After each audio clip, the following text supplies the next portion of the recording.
40%. That is, the information is presented in a logical sequence, 20%. Presentation appropriately cites requisite number of references, 20%. Reasoning, 30%. Delivery, 20%. And that is, the speaker maintains good eye contact with the audience, and there is an obvious conclusion summarizing the presentation for another 5%. For originality, 20%, methodology, 20%, and relevance, 20%. So good luck to all the researchers and to our viewers. Enjoy watching and keep learning. Thank you and good morning.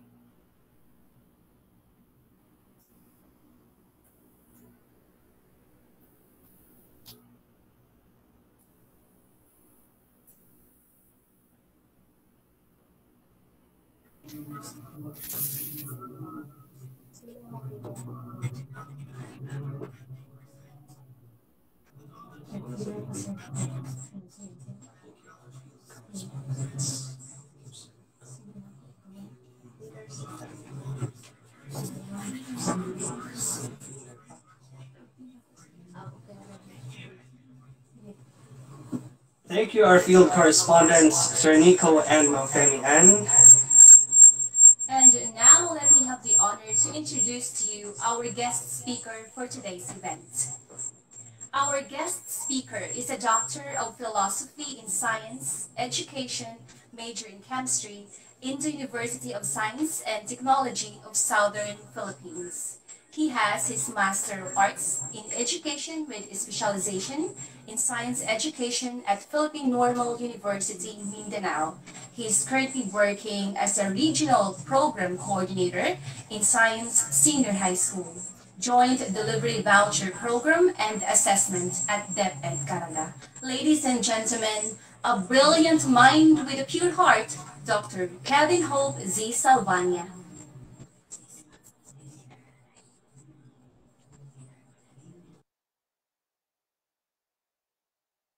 Schools Division Super.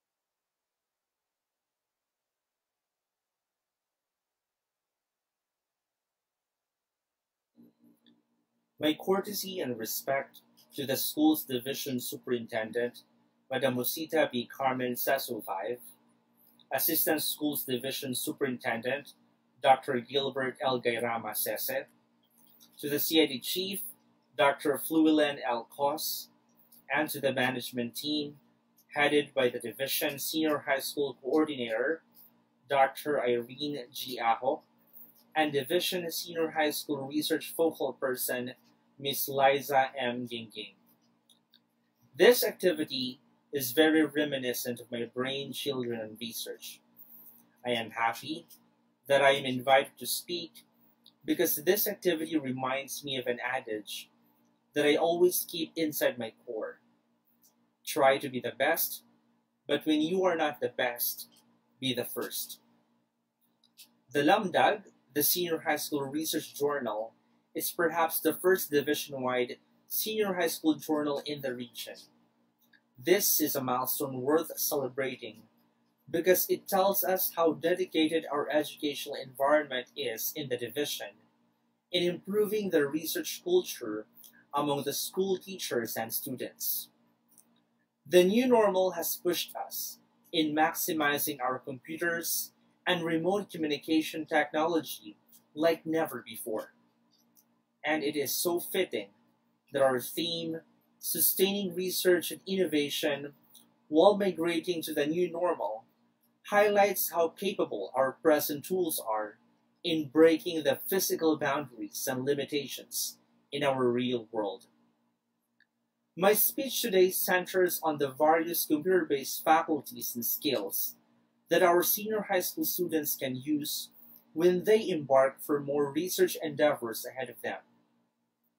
First, allow me to establish this universal truth that research is not just a requirement in any educational pursuit. It never stops in college. It is practiced in all areas of work. Next time, when you do research, be smarter by using various computer-based faculties and skills in selecting, organizing, analyzing, writing, and communicating your research. Use semantic mapping strategies in selecting and establishing research titles and research questions. Organize, bookmark, and insert bibliographies in any desired formats using literature-enabling softwares like Mendeley, Zotero, and EndNote. Gather, download, and get the entire research library into your mobile devices by installing research apps like Academia, ResearchGate, and Elsevier. Get your composition consistent and grammatically correct using Grammarly by installing app extension in your browser, equipping your mobile phone with Grammarly keyboard, or just by typing directly onto your Grammarly free account demo page. Keep the integrity of your work through online plagiarism checker or rephrase your copied text using small SEO tools. Organize, analyze, and interpret data using free statistical softwares like SPSS, Microsoft Excel, and Minitab.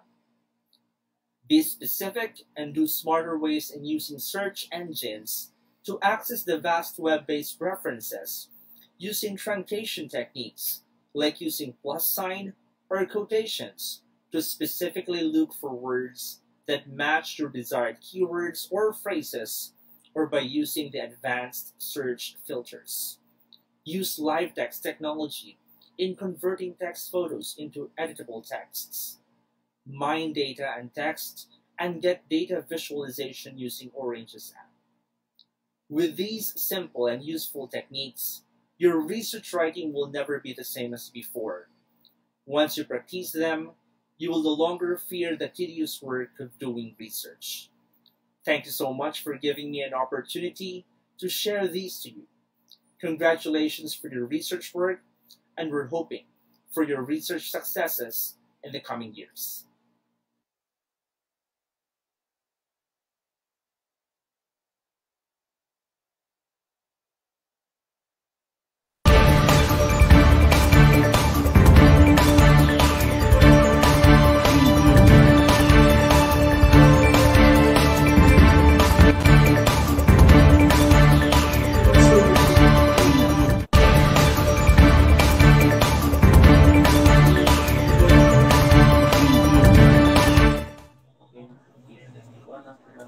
Thank you, Dr. Salvania, for that message. Research and innovation has become an integral part in reshaping and redesigning our educational landscape. That's right. So with the division's aim to bring research closer to everyone through easy access 24/7, we proudly introduce to you the launching of Lamdag, the Senior High School Research Journal. Ladies and gentlemen, Miss Lisa M. Gingging, our Division Senior High School Research Focal Person.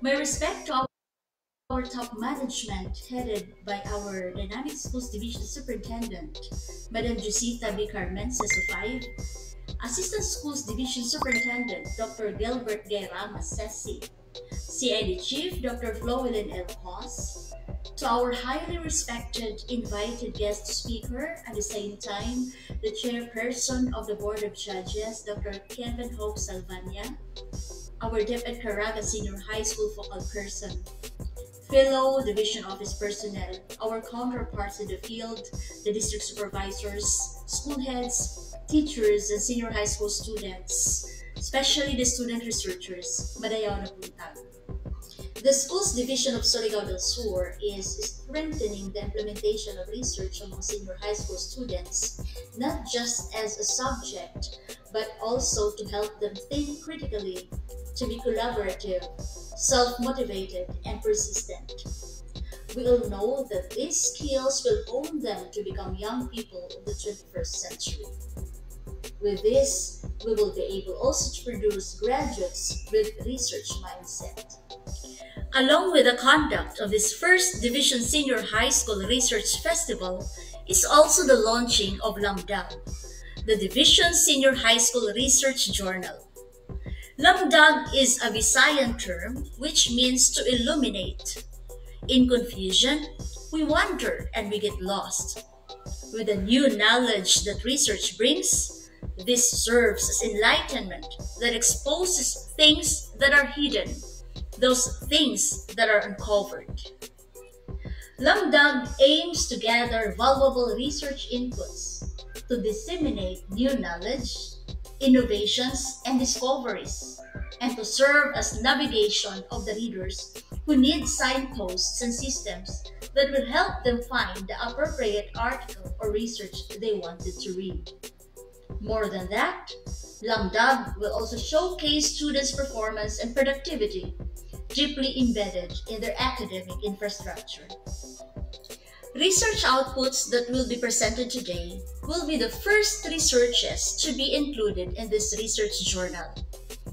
That is after researches will be quality assured by the Division Research Quality Assurance Team. Ladies and gentlemen, with what we started now, we look forward for an improved systems and instructions in research for our senior high school students.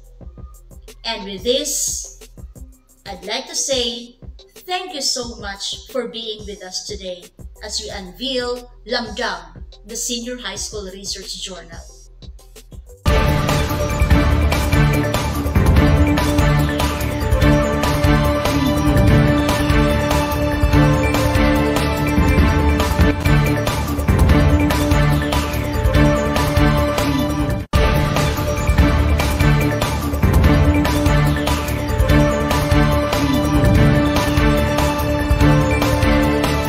Ms. Lisa Gingging, and for sure that the research of Senior High School Research Journal will be of good use to our students and to our teachers.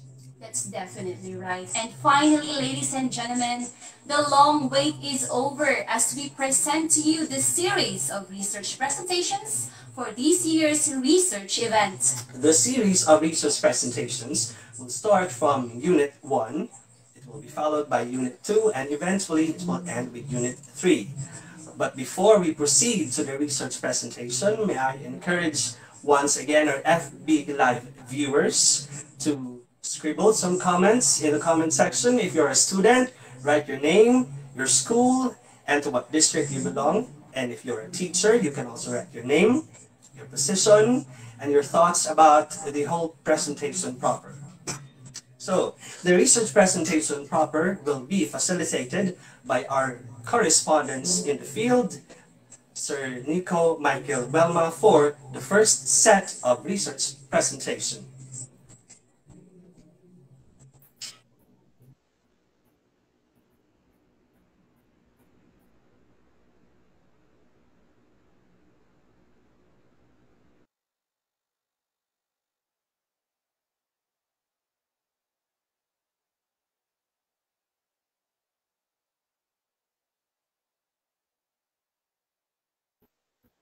Okay, thank you very much to Sir Mac and Ma'am Chihan, our hosts. So this time, we shall now proceed to the research presentations. We begin with our first set of research presenters, and our first presenters are coming from Carrascal District.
Again, good morning to everyone. So, for us to be guided, and especially to our judges, for them to be guided to choose and select the best research presenters, and of course, the best research paper, we have the following criteria. For the best research presenter, we have the first one is the organization, and that is 40%. And that is the information is presented in a logical sequence, and that weighs 20%.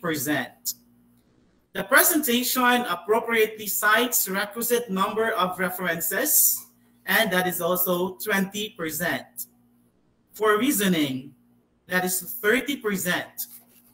For the delivery, and that is 20%. And that is the speaker maintains good eye contact with the audience and is appropriately animated. That weighs 5%. Delivery is poised, controlled, and smooth, and that is another 5%. Length of presentation is within the assigned time limits, and that is another 5%.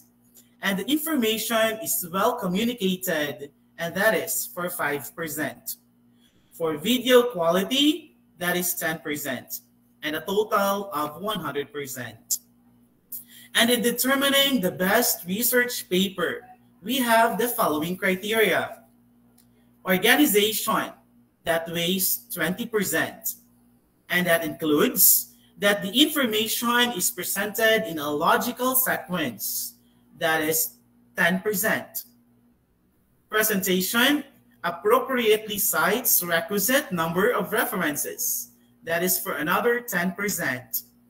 And for the content, that weighs 20%. And that is the introduction is attention-getting, lays out the problem well, and establishes a framework for the rest of the presentation for 5%. Technical terms are well defined in language, appropriate for the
letter A. Okay, I hope we are all ready. So here's the questions.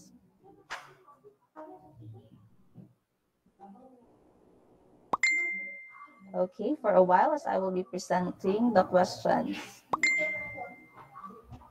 Literature, the related study, and the related legal basis, and executive orders, memorandum, and ordinances are examples under related studies. So that is that. Teachers, stay put kasi meron ding category for you. So if baka medyo tinaasan ang level doon ni Sir Nico because Sir Nico is the in charge for that category. So get ready teachers kasi maraming students ang somehow got the correct answer. So please prepare later. Meron ding surprise na prize for that category.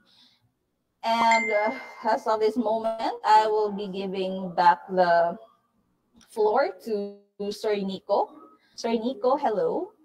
Do you still have some reminders or anything to say while waiting for the presenters? Thank you, everyone. Okay, thank you very much, Ma'am Fem. And congratulations, of course, to all our winners. And you will be receiving a cell phone load for that. Okay, and of course, the in charge for the prizes will be reaching out rather to the winners on how to send to them their prizes. Okay, thank you also, Ma'am Fem, for facilitating the quiz B for our students. And of course, later on, we will also have our quiz B, online quiz for the senior high school teachers senior high school teachers who are watching us live on Facebook, as well as those who are in the Google Meet today.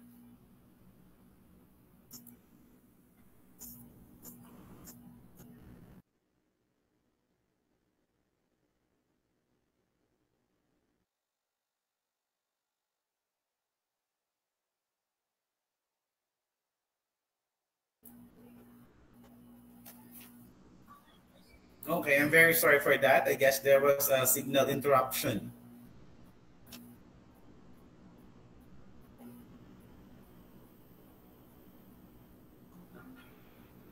Okay, again, like what I have said earlier, that there will also be a category for the senior high school teachers or for the teachers who are with us today in the platform, as well as who are watching us live on Facebook. So you better prepare yourselves because there are also prizes in store for you. Okay, and while we are still waiting for our technical team to play the video or the research videos of our first set, may I ask the audience who are watching us on Facebook Live, those who are from Unit 1, can you type or comment down number 1? That is to show our support to our research presenters from Unit 1. And that is from Carrascal to Cortez. Again, if we have our viewers, may I request our viewers in Facebook Live, please comment down number 1. That is how we are going to show our support to our student and our young, brilliant researchers who are with us today to present their research studies. Again, I am also checking here my phone if we are really typing number 1. Again, I am encouraging everyone. This is to show support to our Unit 1 research presenters. Can you type in 1? Okay, very good. So we have here Rolona Cubel. We have Petuel Prado, Prado. We have Mildred Sampiano and Avelino Payot and many more. Okay, so very good. So it shows that there are students and teachers watching us live on Facebook, and they are actually, there's an outpouring support for our researchers. So for our researchers who are here with us in the platform, just relax, okay? Prepare yourselves because there will be a question and answer portion later on. And let us all hope for the best. And in advance, we would like to say congratulations to all of you. Writing a research is never an easy task. It takes an intelligence, sweet brilliance, and of course, patience. So in advance, we congratulate you for a job well done. So we already have here a hint or a cue from our technical team, and we are now ready. Everyone who are there watching in Facebook Live and in the platform, we shall now come to the presentation of the researches of our young researchers from Unit 1. We shall start with Carrascal District.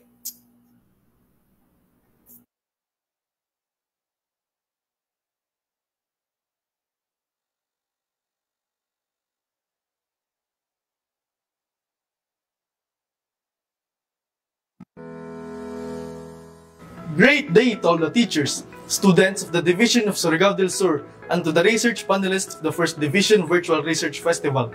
We are the student researchers from Science, Technology, Engineering, and Mathematics of Carrascal National High School, Carrascal District.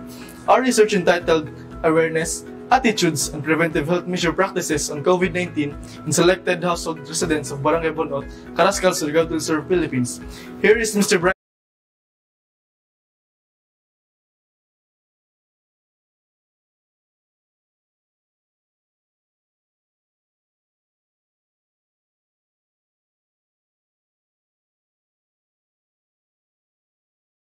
for the context and rationale of the research. Many countries have implemented stringent measures to combat the COVID-19 pandemic. Residents may be subjected to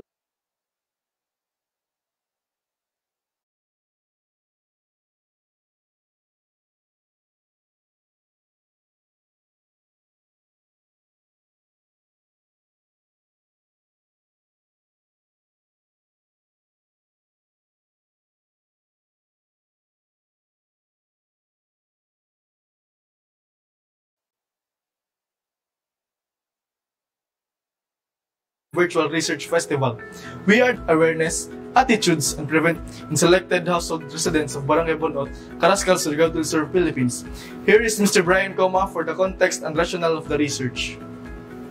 Many countries have implemented stringent measures to combat the COVID-19 pandemic. Residents may be subjected to lockdown, movement control, or shelter-in-place orders. The effectiveness of these mitigating measures is greatly contingent on everyone's participation and compliance. The awareness, attitude, and practices play an integral role in determining a society's readiness to accept behavioral change measures from health authorities. This study aims to analyze residents' awareness on COVID-19, including local epidemic situations.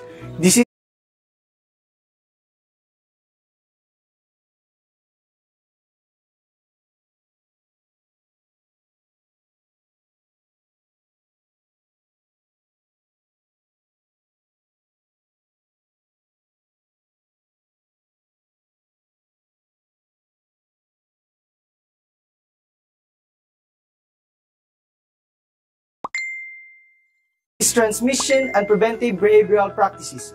The results can provide valuable resources to improve policies and preventive strategies in the locality for future sex, marital status, monthly income, educational attainment, and occupation residents of Barangay Bonot. What is the attitude of household residents on COVID-19 among household residents of Barangay Bonot? What are the preventive health practices on household residents of Barangay Bonot in COVID-19? Is there a significant relationship between the profile and the following? Awareness, attitude, and practices of household residents in Barangay Bonot.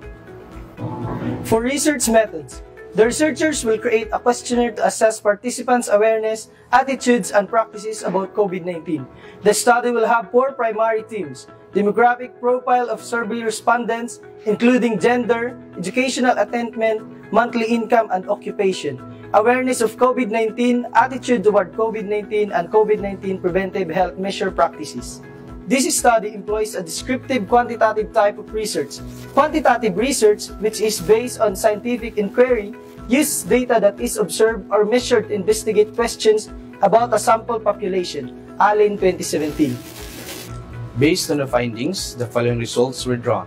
A total of 196 respondents participated in the study. 53.5% were female and only 46.5% were male. the respondents' awareness of COVID-19 among household residents of Barangay Bunot, majority answered indicator 1, which states the best way of preventing the spread of COVID-19 is social distancing, which had the highest mean 3.84 out of 5 indicators, interpreted as fully aware, with a standard deviation of 0.27. Concerning the respondents' attitude toward COVID-19, the indicator 1, which states, I am sure that COVID-19 infection will be overcome soon, obtained a total mean of 4.78 with a standard deviation of 0.29, and interpreted as strongly agree, and ranked first as the highest mean among 5 indicators. On the preventive health practices of household residents of Barangay Bunot in COVID-19, indicator 3, which states, you should wear a face mask when you go out in public, including when you go to work, obtained a total mean of 3.69, interpreted as highly practiced, with a total standard deviation of 0.36, and ranked first among the 5 indicators, which means it results to be the highest mean. Table 5 shows that there is a correlation between monthly income and health measure practices with a significance value of 0.036. This result supports the study of Mekon in 2012. Income is perhaps the most important social determinant of health. Level of income shapes overall living conditions, affects psychological functioning, and influences health-related behaviors such as quality of diet, extent of physical activity, smoking, and excessive alcohol use. For the recommendation, the outcome of this study highlighted a growing need for the implementation of groundbreaking local strategies to embrace, continue, and improve awareness in general population-related COVID-19 and its preventative practices to meet its goals for the safety of all. Policymaking on enhancing the local health measures based on the result is highly recommended. There is a need to present the result of this study to the Barangay Local Government Unit of Bonot for them to be aware of the results. Future researchers may duplicate this study considering other variables not mentioned.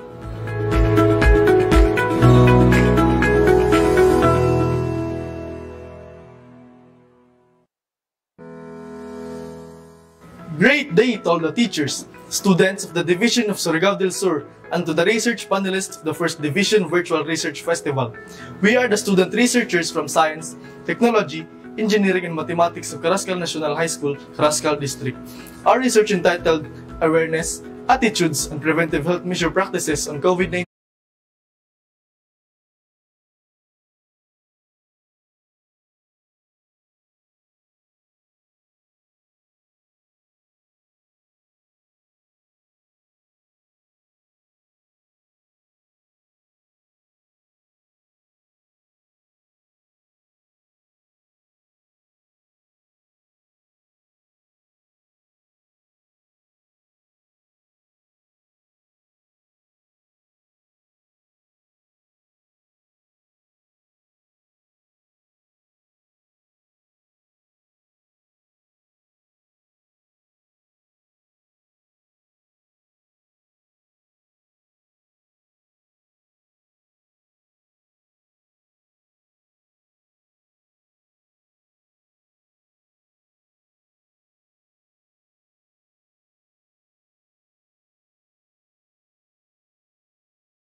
In selected household residents. These mitigating measures is greatly contingent on everyone's participation and compliance.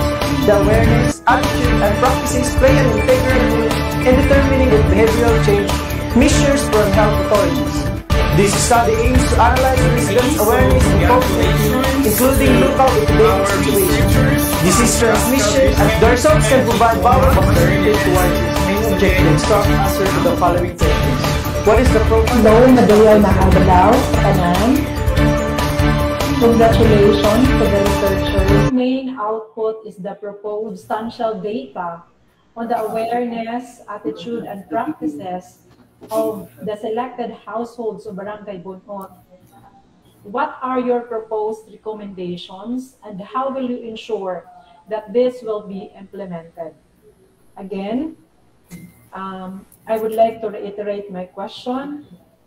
Based on your schematic diagram, you made mention that your main output is the proposed recommended program. Now that you have substantial data, on the awareness, attitude, and practices of the selected households of Barangay Bunot? What are your proposed recommendations and how will you ensure that this will really be implemented?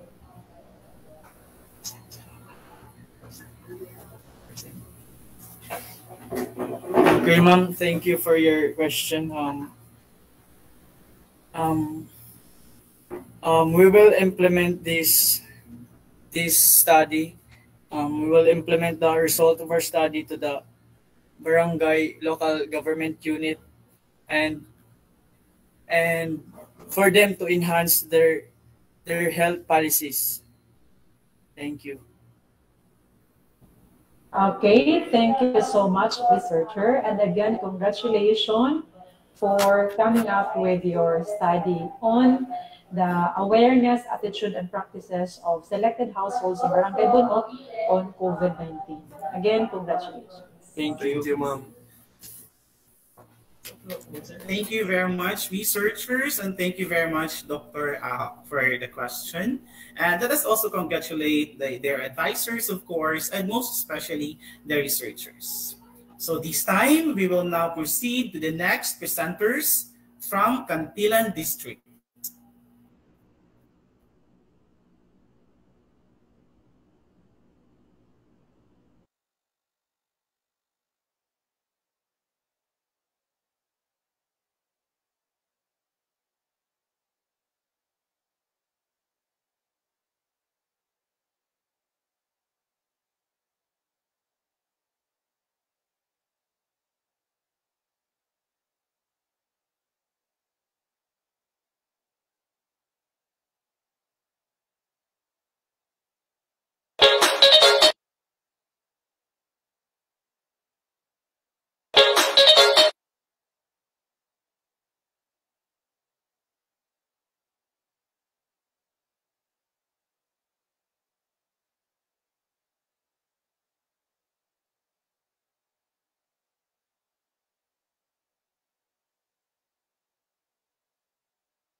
Tumataas ang temperatura ng mundo. In short, global warming. Dumarami na ang mga lugar sa bansa na nakakaranas ng matataas na temperatura. The Philippines tops a list of countries most susceptible to hazards caused by climate change. Its geography is one of the main factors for being most at risk from the effects of climate crisis. According to Pag-asa, the country's average mean temperature in all areas of the Philippines are expected to rise by 0.8 degrees Celsius and 1.1 degrees Celsius in 2050, and by 1.8 degrees Celsius and 2.2 degrees Celsius in 2050. Cuboid bamboo cooling system. It is inspired from Arab's bamboo hyperboloid cooling system, but with a different architectural design. A cuboid. An electric fan was placed at the center of the structure that draws the air in and out.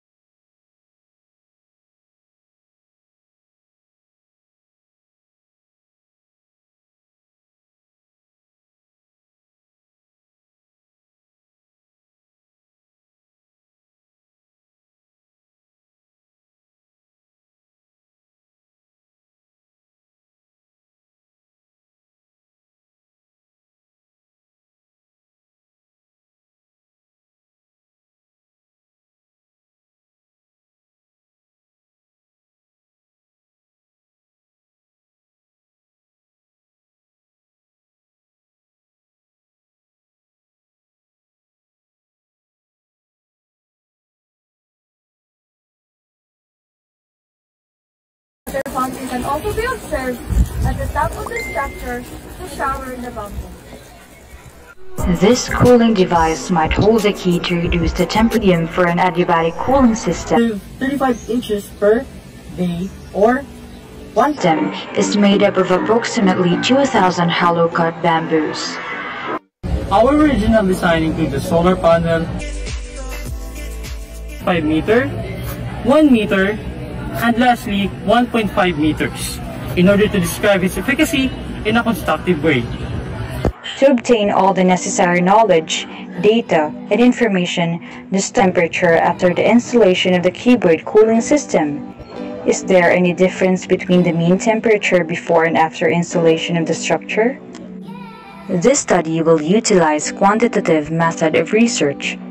The researchers will use the experimental research design, which is appropriate in creating an intervention in a controlled environment with the purpose of establishing a relationship between the low air temperature and the principles of adiabatic cooling through the cuboid bamboo structure.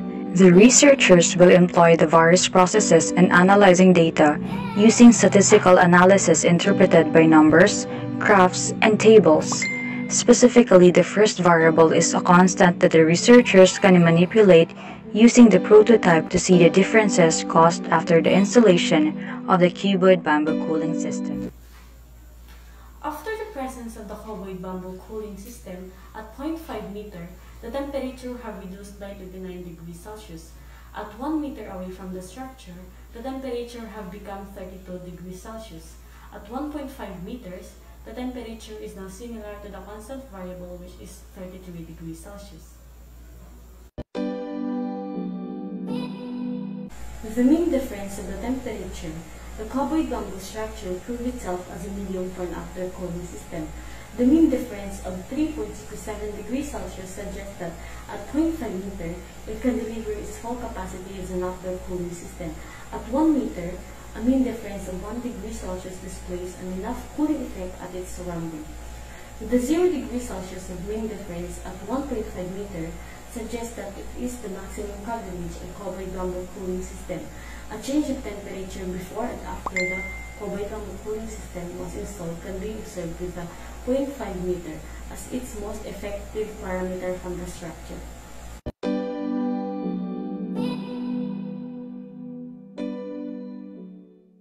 Plant more bamboos in order to take use of the unique thermal conductivity of the plant.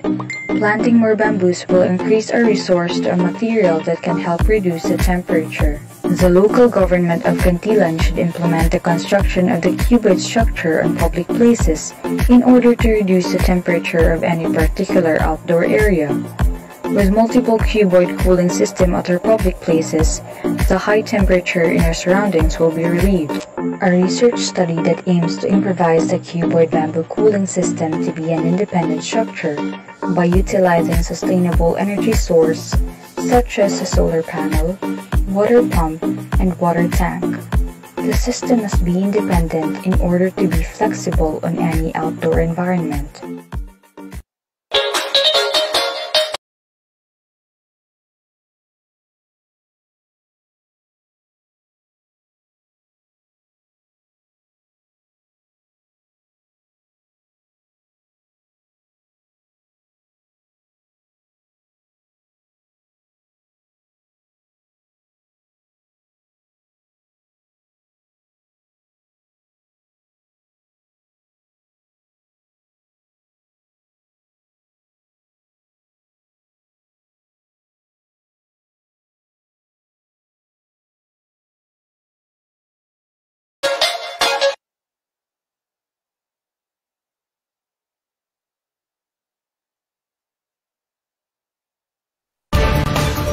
So congratulations to our young researchers from Cantilan District.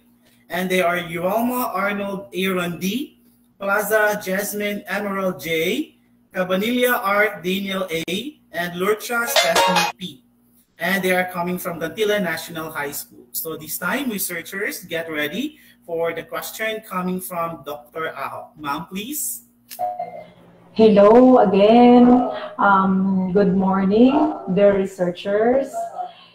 How are you feeling right now? Are you in the platform already? Okay, from sir. Anybody from Yes. Cantilan? Oh, okay. How do you feel right now?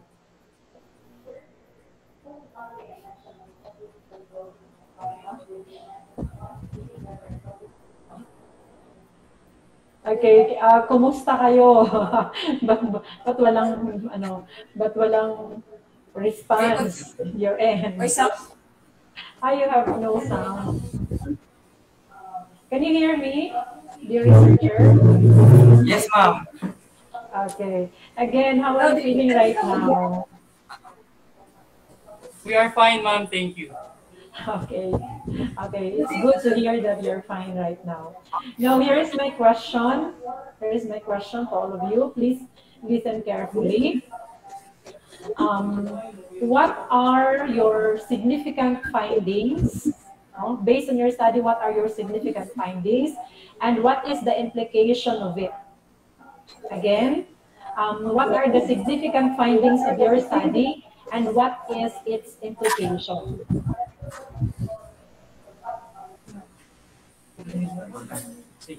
The results and findings of our study supported the effectiveness of the cuboid bamboo cooling system.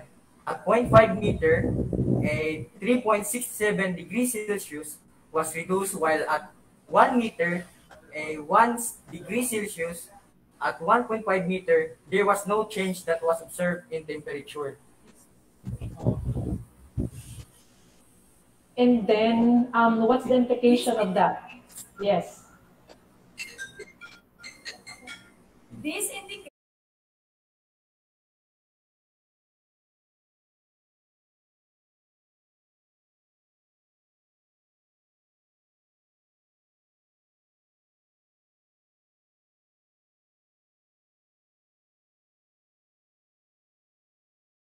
that the adiabatic cooling took Your panel, water tank, and water pump within the structure, it will be an independent and sustainable energy will be used.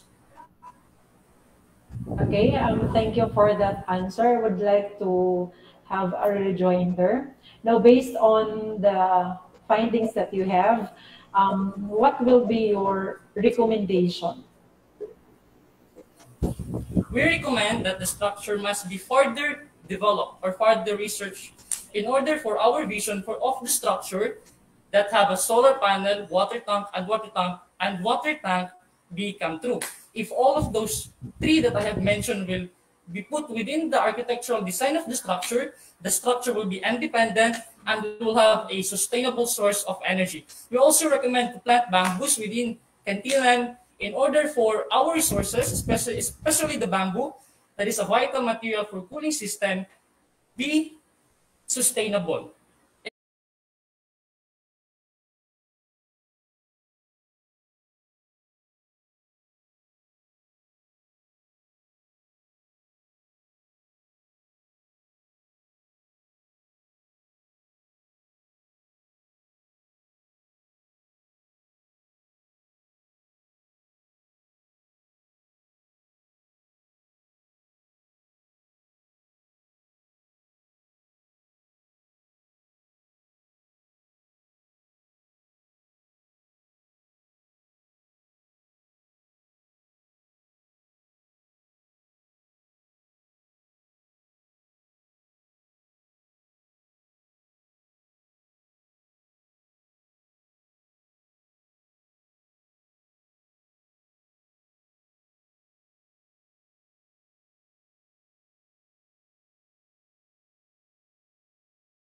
In addition, we must also use of the abundance of this plant. Okay, That's all. thank you. Yeah, thank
Good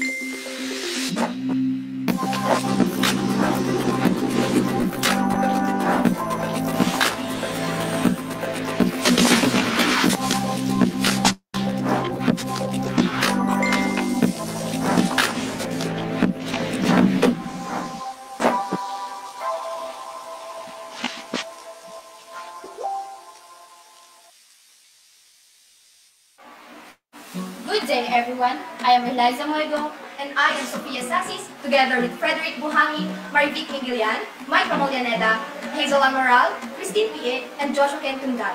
Students of Madrid National High School under the TVL track, specializing cookery and MTS.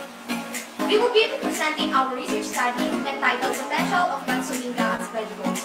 This is a new product house from the banana blossom or Pusunasari, neighboring to olifera or malunggay as the main ingredients of vegetables, called Bansuminga vegetables, a substitute of the meat.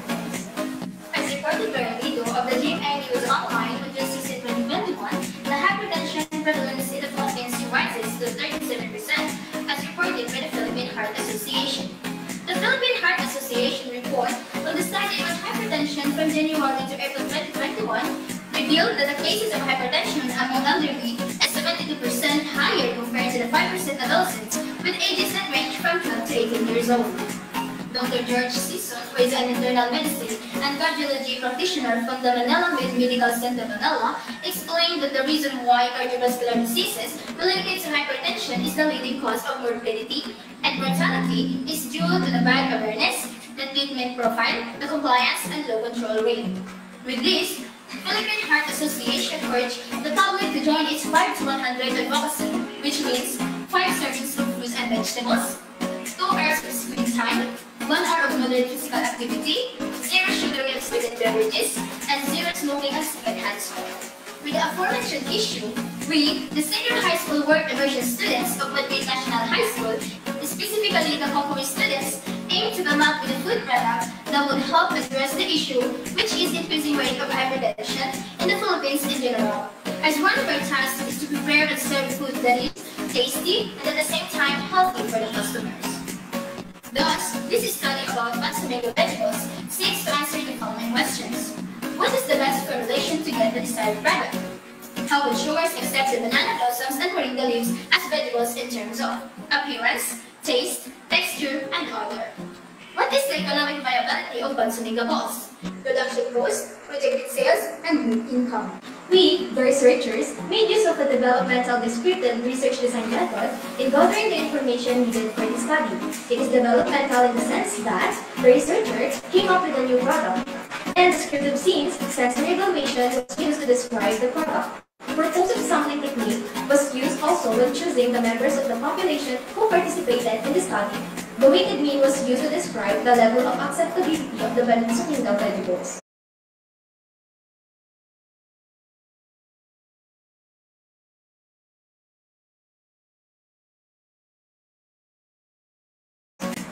The following are the findings of the study as to the best formulation for Bansuminga vegetables after tasting the first, second, and third attempts. After the sensory evaluation of Bansuminga vegetables, the odor got the highest rate with an average mean of 3.70 with an adjectival rating of light very much. The result shows also that the appearance got the lowest rate with an average mean of 3.37 and has an adjectival rating of light very much. After the conduct of the study, the total cost of production is 168 pesos, with a projected sales of 250 pesos, for the reason that the products produced from the ingredients was 50 pieces for Bansuminga vegetables, which is sold at 5 pesos each, thus making its net income to 80 pesos.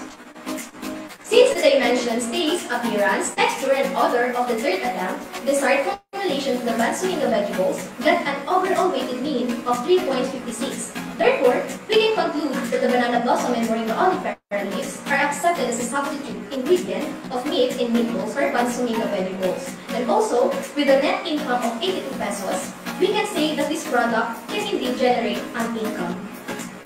Going back to the results, it was evident that the appearance got the lowest rate, and that is recommended to improve the appearance of Bansuminga vegetables, to look more appealing to the customer and also to make it more saleable.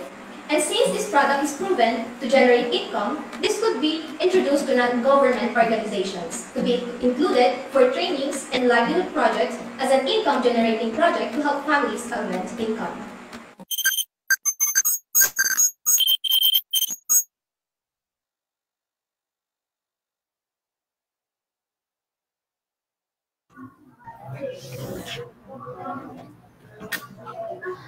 Okay, thank you so much.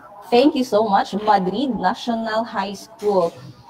And the students, researchers, we have Buhangin Frederick Ryan, Mingilian Marivic, Morgo Eliza, Molianeda, Maika D, Moral Hazel Ann, Pai Christine May, Sassy Sophia, and Tundag Joshua Kien, of course, together with their advisors, Ma'am IVM Maluloyon and Ma'am Daisy C.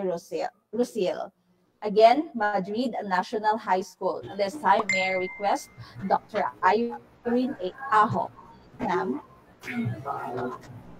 Again, good morning, researchers of Madrid National High School or Madrid District. Good morning po. Yes, how are you? We're fine po, thank you. Okay, here is my question. Of all the available raw products in the locality, why did you choose banana blossom and moringa as your main ingredients for these vegetables? And aside from that, how will you promote your product into the market? Again, I would like to repeat the question. Of all the available raw products in the locality, why did you choose banana blossom and moringa as your main ingredients for your vegetables? And how will you promote your product to the market? Thank you po for that question. So before we undergo in this product or by making this product, we focus first on finding the recent issue here in the Philippines or in our country. So we find out that the hypertension in the Philippines is got the 37%, which is high rate here in our country. So we search variety products that we can make it main ingredients to our own product. So we find out the many studies that banana blossom and moringa has vitamins, potassium, calcium that will help to lessen the percentage of hypertension in the Philippines.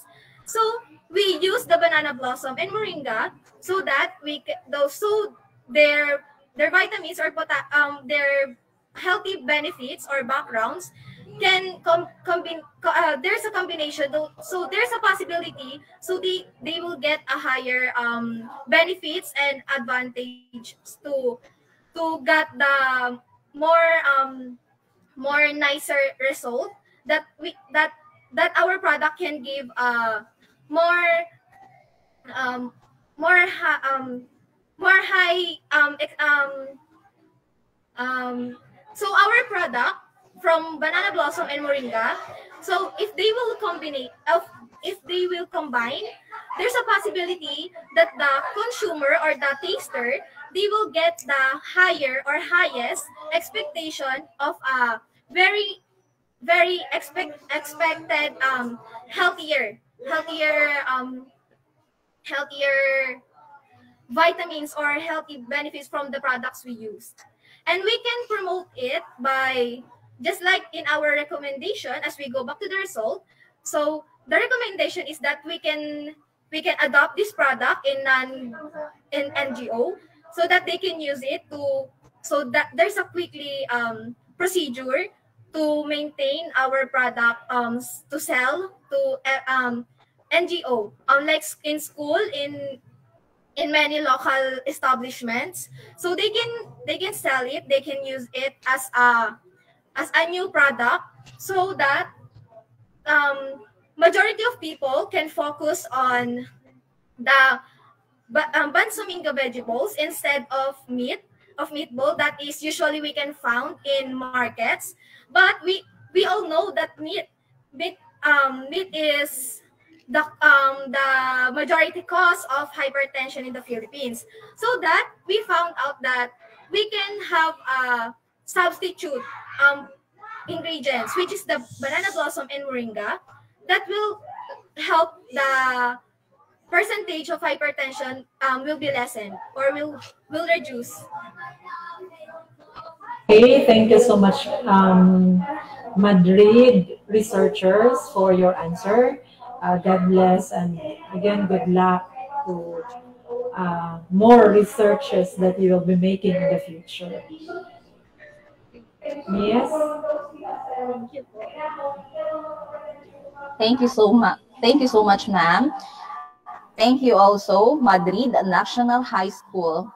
Up next, let's all welcome student researchers from Tagumon District.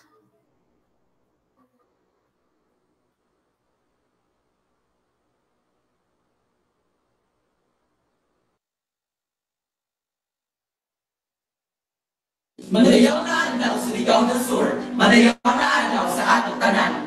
We are the researchers from Purisima National High School, Taguan District. I am Jerry Diaz Pinido. I am Nadal Orente. I am Isidro Castillo Jr. And I am Andrew Senior Value. We are studying entitled Efficacy of Group Study on Mathematical Academic Performance of Senior High School Students in Purisima National High School. Education is significantly one of the crucial factors which compose of various disciplines. One of the established disciplines in part of every curriculum around the world is mathematics. In Purisima National High School, we have the declining mathematical academic performance of senior high school students. Working as a group, generate positive energy, encourage active participation, instill discipline, and require commitments from members. These skills are certainly important for learning. What is the profile of their respondents in terms of age, gender, grade level, track, and strength? What is the attitude of senior high school students towards mathematics as to confidence, importance, and engagement? What is the level of interest of senior high school students in Purisima National High School in group study to improve their mathematical academic performance? What is the academic performance of senior high school students in mathematics using group study for quarter 3 of school year 2021 to 2022? What is the significant relationship between the profile, attitude, and interest of senior high school students' mathematical academic performance using group study? To formally view the general idea of the efficacy of group study on mathematical academic performance of senior high school students in Purisima National High School, quantitative method was used in this study. The researchers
used the descriptive method and adopted questionnaire from A. Kai and S. Sharma 2019 divided into 3 parts: the profile, age, gender, grade, academic strand, academic track, performance through group study. So take a look on the table reflected in our mathematics in school. Table 3 reflects 43% of the respondents are interested, 38% are very much interested and willing to give an extra time to attend group study in mathematics. Mathematics of senior high school students in Purisima National High School increases with a huge leap of 15 points from 2 years backward based on the GPA of the students using group study. And this is an indication that the mathematical academic performance for the third quarter, school year 2021-2022 has improved through group study. Along with the data, this study included data profile, attitude towards mathematics as the confidence, importance, engagement, the interest, the mathematical academic performance of quarter 3 through group study made a significant relationship into the improvement of mathematical academic performance of the senior high school students in Purisima National High School. The researchers recommended the following. First, the school may construct or repair study shed as venue of the senior high school students for the group study. Second, the school may beautify and enhance the school library to make it very conducive for learning and at the same time one of the venues for group study. Third, the Division Mathematics Coordinator may create a team to design a unified and simplified learning materials in mathematics in senior high school, making it as additional reference in conducting a group study in school level. That ends our presentation. Thank you for watching. Again, we are the researchers from Purisima National High School, Tagwan District.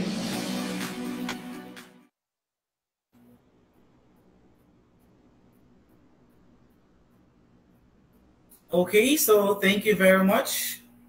Okay, thank you very much to our researchers from Taguan District.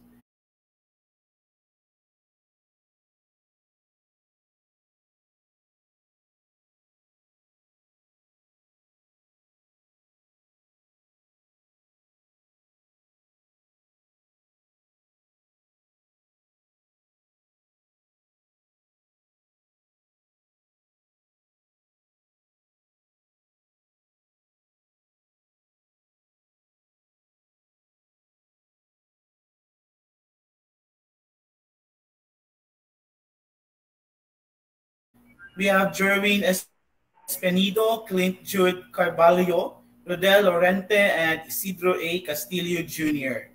Okay, so again. Okay. First, I would like to yields the highest rate attributes or attitude manifested by our senior high school learners in their group study, like the confidence, engagement, and importance. What yields the highest rating, and what is its implication?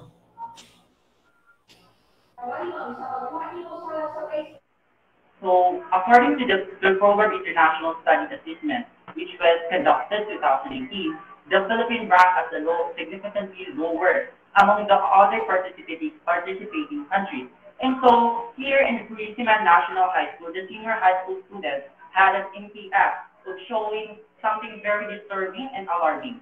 And by that, the importance, confidence, and engagement has its something highest rating. For example, in the importance.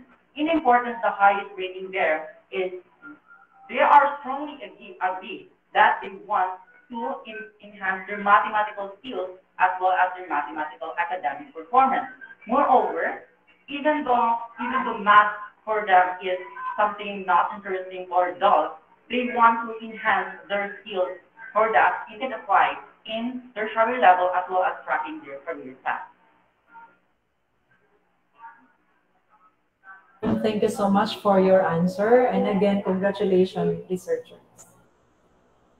Thank you very much, researchers. And congratulations also to the researchers. And thank you, Dr. Al.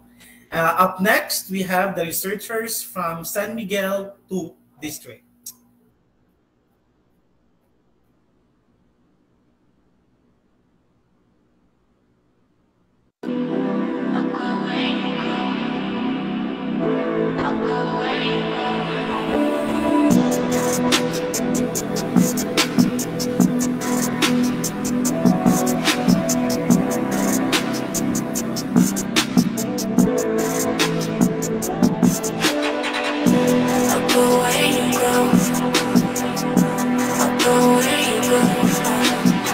Narrative on the context. These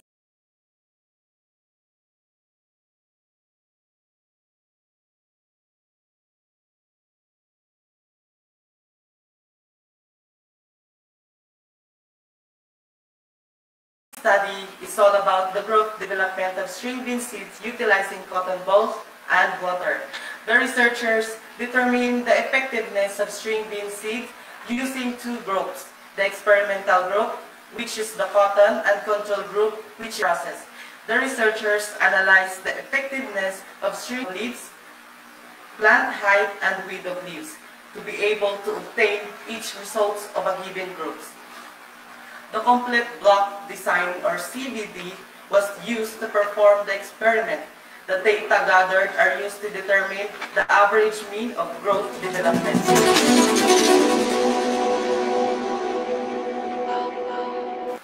Statement of the problem. The main problem of this study is to examine the growth development of string bean seed, Bacillus vulgaris, utilizing cotton balls and water, which the researchers provide two questions to be able to obtain the result of the study. The first question is, what is the possible growth development of string bean seed utilizing cotton balls and water based on the number of leaves, plant height, and width of leaves? The second question is there a significant difference between cotton and soil? These are the research methods that were used in conducting this study. We used the complete block design in conducting this study. According to Trudy Grant, complete block design is a standard design for agricultural experiment in which similar experimental units are grouped into blocks or replicates. The quantitative research is used in this study since it involves data measurement. To determine the data result, we use the data analysis of Microsoft Excel. The t-test two-sample assuming equal variance is used to compute the mean, the t-stat, the critical value, and the p-value. The result shows that the string bean seeds germinated in cotton has a higher mean in all categories. The number of leaves in cotton has 3.33, while in the soil is 2.33. In plant height, the mean of the seed germinated in cotton is 3.43, which is higher than the soil, which has 1.33. The critical value in all categories are the same and are lower than the t-stat, which is 2.02. The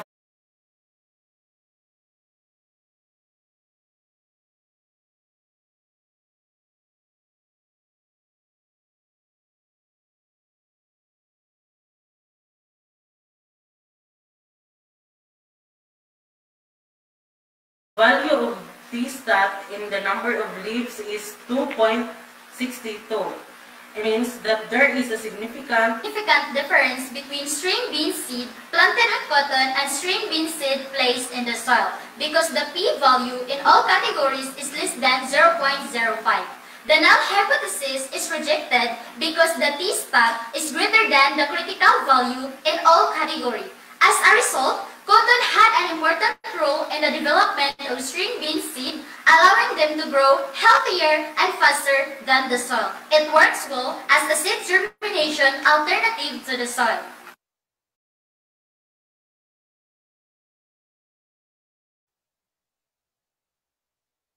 Recommendations. Based on the findings and conclusion, the researchers would like to recommend the following. First, the researchers recommend that the farmers may utilize cotton to avoid the non-development of seed. The third one, the researchers recommend that the farmers may use cotton balls as an alternative for the soil in making seedlings.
Sorry for the delay, dear students. No, my connection was lost.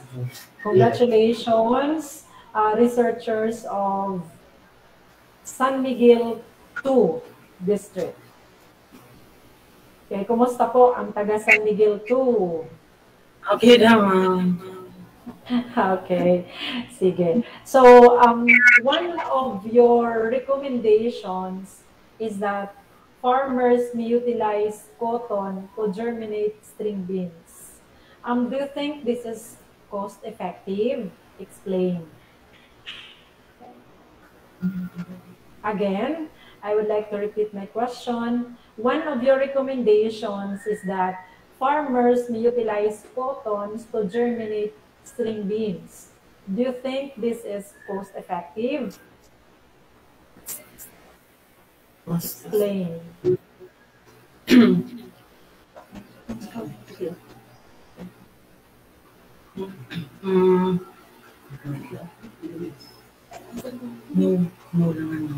Did you hear my question, Miss? Naririnig ko ba ako? Hello? Am I heard? Hello? Hello? Hello? Yes? Did you hear my questions? Yes, ma'am. Yes, ma'am. Hello? Do I need to repeat it? Hello, ma'am? Yes, ma'am. Yes. Kindly. Okay, sige. One of your recommendations is that farmers may utilize cotton to germinate string beans. Do you think this is cost effective? Why? Yes, ma'am. Because Yes, it is a cost effective because in germinating string bean seed using cotton, it grows fast. it grows faster, especially it does not cost a lot of money. It grows faster than the soil, ma'am, and it grows healthier. Okay, thank you so much, San Miguel, to researchers. And congratulations to all of you and to your research advisor. Okay, thank you very much, Dr. Ahok, and congratulations to the researchers from San Miguel 2, Christian Jake Seno, Crea Molin, Roslyn Medrano, Rochelle Aporbo, Hattie Rose Bailon, and Marites S. Tranquillo. Okay, so we shall now proceed to, since we still have time, we will proceed to the second set of research presenters, and we will begin with Albina 1. Second batch. In the midst of health crisis, have you ever had drunk decoctions of guyabano, sabong, or any other herbs to alleviate symptoms of your illness? Well, personally, I did, just like many other Filipinos, right? People are actually used to using plants. In fact, 80% of the world's population use native plants for their healthcare needs. We've came across with these cancer survivors from Surigao and Sur. They use herbs and other plants as supplements to their cancer medication. This sparked our interest. Do these plants really have anti-cancer potential? Are they safe to use? How are they prepared? This question led us to pursue this study for our degrees, immersion, investigation, and cancer study class. We are the student researchers from Cambridge National High School, and we are here to present our investigation on the botanical survey and plants used as supplemental cancer medication and assessment of its toxic activity. Generally, our study aimed to do the following. Specifically, our research sought answers to the following questions. Our study addresses United Nations SDG number 3, which could provide baseline information for safety and cytotoxic drug potential of plants traditionally consumed by the people. How was our study conducted? This study used mixed methods of research. For the ethnobotanical study,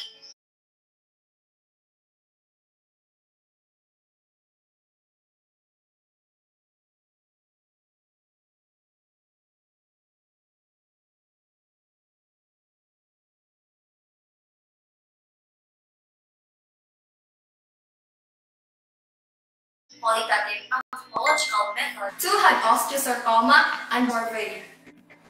The quantitative component of this study employed experimental group to control groups designed following these steps.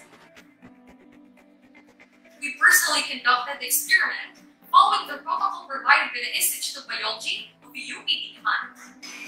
We had 5 setups for the brine shrimp lethality assay: Guayabano, Gabon, and Malunggay, the 3 plants with the highest relative frequency of citation from the ethnobotanical survey were used for the experimental setups. The data were analyzed using JASP and Jamovie, which are free and open source statistical softwares. The ethnobotanical survey revealed that 6 plant species and families were used as supplemental cancer medication by cancer survivors in Surigao del Sur. Gabon, Guayabano, and Malunggay were found to be the most frequently used plants, and the leaves were the most commonly utilized plant bark. Moreover, among the types of preparation, decoction was the most preferred one. The seed plants were mostly used as vitality enhancer to withstand the adjuvant effects of chemotherapy. As for the cytotoxicity, all treatments against brine shrimp naukle were high, except for the negative control, ranging from 80% to 100%. Significant difference of the mortality rate was observed. Treatments of higher concentration had higher mortality rate. For the lethal concentrations, only Guayabano and Malunggay were found to be cytotoxic, having median lethal concentrations lower than 1 mg per milliliter, suggesting their potential of having cytotoxic constituents. Conclusively, our study reports that the botanical practice of identified cancer survivors provided valuable information in determining potential plants for cytotoxic drug development. Ethanol extracts of Guayabano and Malunggay leaves have the most promising potential for further cytotoxicity tests, both for safety and for anti-cancer potential. The following recommendations were formulated for future references.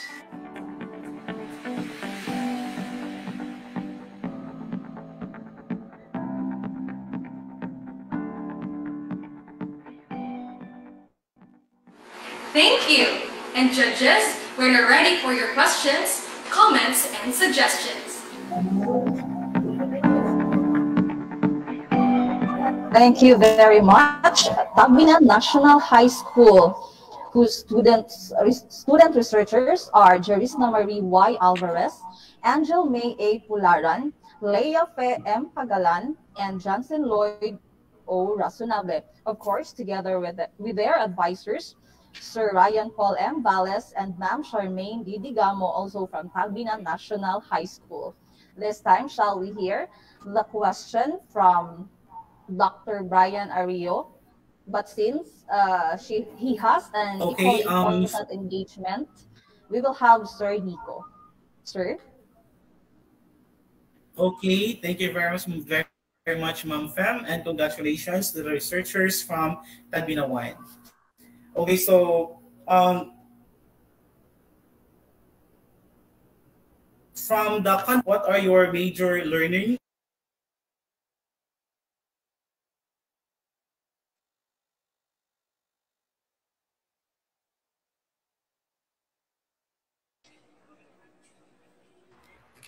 To you, sir, and to everyone in attendance in this platform, have a good day to all of you. Pardon me, sir, for not being with my group mates right now, for I have an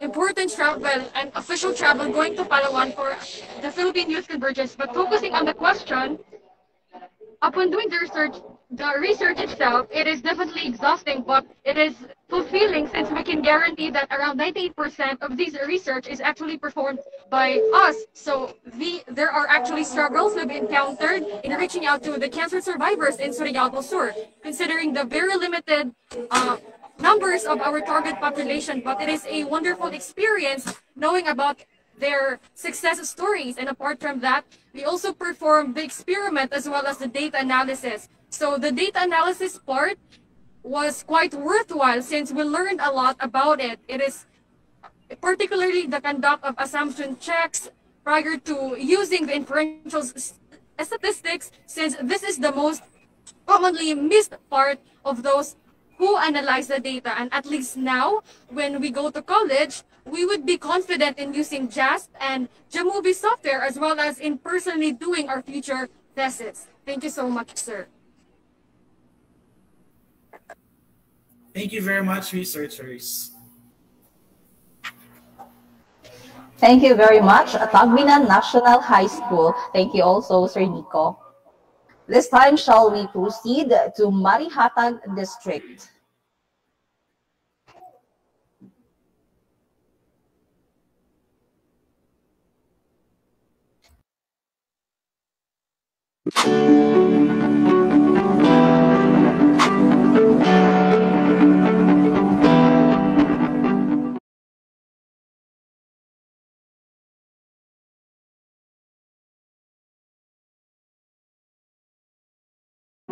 Good day, everyone. I am Elisa Gonzaga Borja, grade 11 student of General Humble Study pertains to the effect of being a Pamilyang Pantawid Filipino program beneficiaries, the academic performance of senior high school students.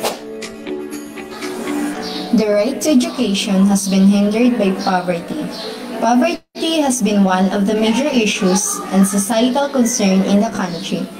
As defined by Crossman, poverty is a condition in which people lack the basic things in order to survive, such as food, shelter, water, clothes, and education. As observed, the Philippine government is doing its best to help the poorest families of the country. These families are being helped until they are able to provide for themselves and become independent from government support. This study sought to answer the following questions.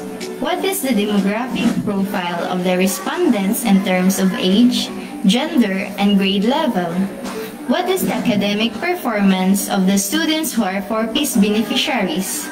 Is there significant difference between the academic performance of 4Ps beneficiaries and non-beneficiaries?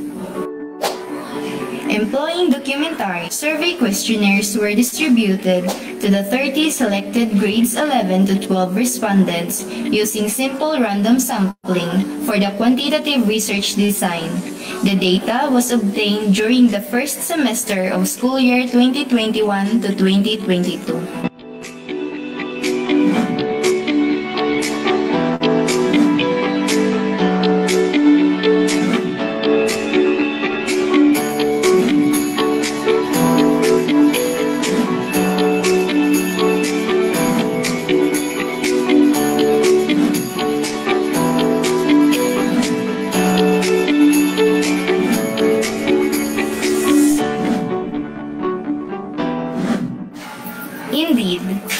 Recipients' academic performances have leveled with those non-beneficiaries. It is recommended that the government may continue to support the Pantawid Pamilyang Pilipino program in order to help the children to have quality education.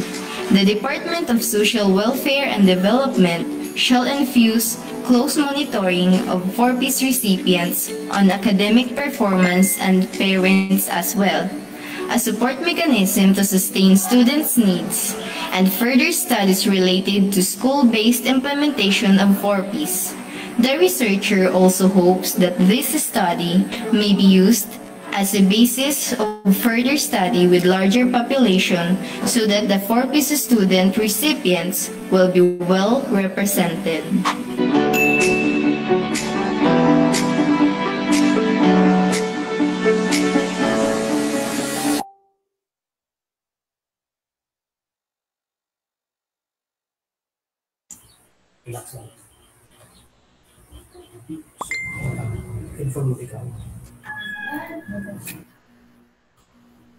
Thank you very much, Marihatag District, whose student researcher is Miss Erliza G. Borja, of course, together with, under the advisory of Mr. Randy P. Avila. This time, may I request Sir Nico Michael for the question. Congratulations to our researcher, and I will be asking you the question that is coming from our panel or our judges. Okay, so Miss Eliza Borja, what is the impact of your study to the learners? The impact of my study to the learners is that they will learn that the subsidy of the government is really great. It's really a great support to those less fortunate Filipinos, so that they can continue their education. They can provide for their basic needs.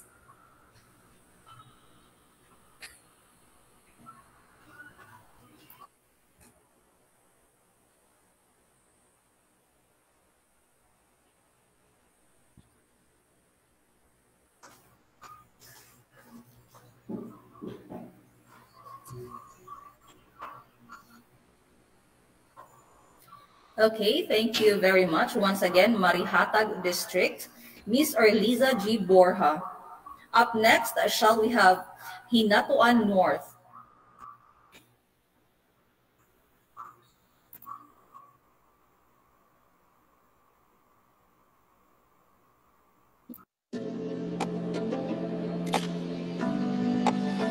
The Philippines is one of 18 mega biodiverse countries of the world, containing 2/3 of the Earth's biodiversity and between 70% and 80% of the world's plant and animal species, according to the Convention of Biological Diversity.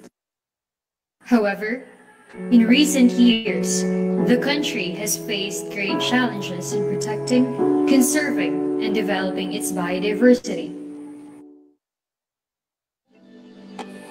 Knowing its status is significant in crafting policy, making initiatives on protection, conservation, and development of biodiversity.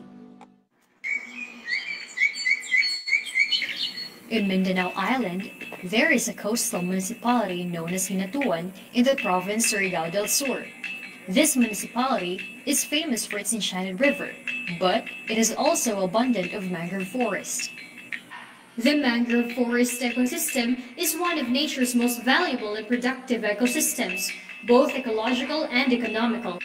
Gastropods are a class of soft-bodied invertebrates in the phylum Mollusca. These organisms can thrive in all three different habitats: the ocean, fresh water, and land. The good thing to ask is how the presence or abundance of gastropods in a mangrove forest helps us to know the status of an ecosystem. Good question, Princess. The answer is, their presence or absence of gastropods can be used as a buying indicator of the present condition of aquatic habitat. And that's the reason why we, the researchers, thought that it would be a great idea to go deeper and conduct a study entitled Community Structure of Gastropods as a bioindicator of mangrove forest in Barangay La Casa, Hinatuan, Surigao del Sur. The study has the following problems to answer. First, what are the species of gastropods present in Barangay La Casa, Hinatuan, Surigao del Sur? Second, how do gastropods establish its community structure in Barangay La Casa, Hinatuan, Surigao del Sur in terms of the following: abundance, evenness, and richness? Third, what is the present condition of mangrove forest in Barangay La Casa, Hinatuan, Surigao del Sur based on its diversity? In this study, the following methods were followed: establishing a transect line, collection and sorting the samples, identification of samples, and data analysis. To determine the community structure of the gastropods in the research local, a field survey method was conducted. For this method, the transect line was established as pattern after Mapoko and others 2017. The researchers utilized the handpicking method during low tide to collect gastropod specimens. The sample were rinsed with seawater for the removal of sediments and photographed side by side for comparison with the measuring tape. The morphology in gastropods was identified using the manual guide found at the website WORMS or World Registered Marine System and www.gastropod.com. In this study, 11 species of gastropoda were identified. These species belong to 4 orders, 4 families, and 7 genera under the class Gastropoda. The abundance of gastropods in Barangay La Casa could be attributed to the nature of species that are adapted to various microhabitat of the mangrove system. The most abundant species is Certhiopsis nana. This is the species most commonly harvested by the residents in the area and one species with high tolerance of pollution. The least abundant species are telescopium and Nerita funiculate. This may be due to the reason that this species has low tolerance to pollution, according to Barrett 2013. The mangrove forest in Barangay La Casa, Hinatuan, Surigao del Sur has an index of diversity 1.636 of gastropods. Based on its index of diversity, water quality of Barangay La Casa is poor, while its category is moderate pollution. Thus, the findings of this study corroborate with Afanudin 2019, that the sensitivity of gastropods to water pollution makes them a great bioindicator of water quality. Now we arrive in conclusion and recommendation. In conclusion, the result indicates that the mangrove system in Barangay La Casa, Surigao del Sur is still suitable habitat for gastropods, but the poor quality of water, which is moderately polluted, is quite alarming. Water quality affects not only the marine organisms in the area, but it will affect mangrove forests. The result of the study implies that the mangrove forest is facing a threat caused by anthropogenic activities in the area. For the recommendation, the survey should be conducted for 5 months to cover the changes in species richness and abundance during the different seasons. The substrate should be analyzed to determine the organic matter content and soil texture. The population structure of gastropods and the mangrove tree should be analyzed to determine the relationship between them. Evaluate the physical-chemical parameters of water. These parameters are occurring at optimum level for the survival of species.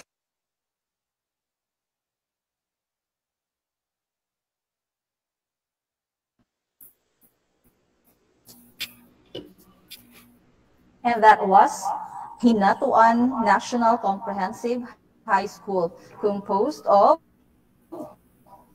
Catherine M. Enero, Daniela Rose B. Desingaño, Gwen Colantro, Maria Princess Angela L. Aguilar, and Joel S.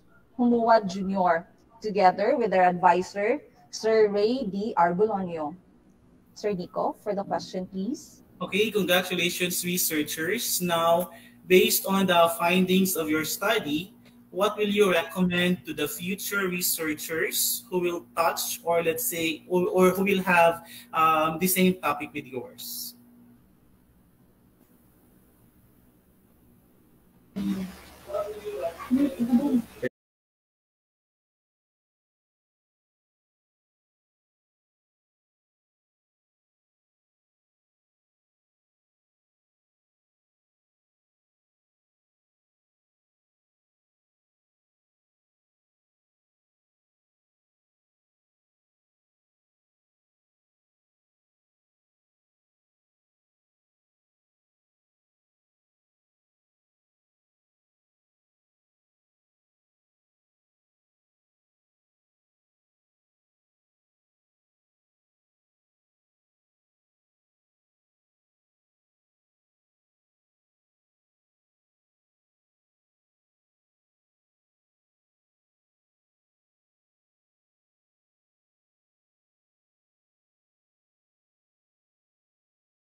Changes in species richness and abundance during different seasons.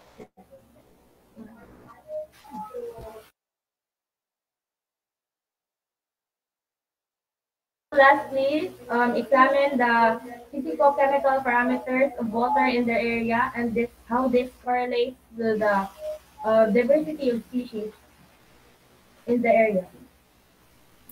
Okay, thank you very much, researchers. Now, back to you, Ma'am Fem. Thank you, Sir Nico. Thank you also, and congratulations to the researchers, student researchers from Hinatuan National Comprehensive High School. Of course, also together with their advisor, Sir Ray D. Arbolonio.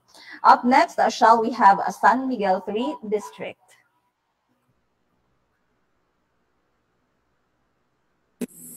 Madyo na buntag to iyong tibo. Presenting the research outcome of San Miguel Grade District. Title, The Level of Awareness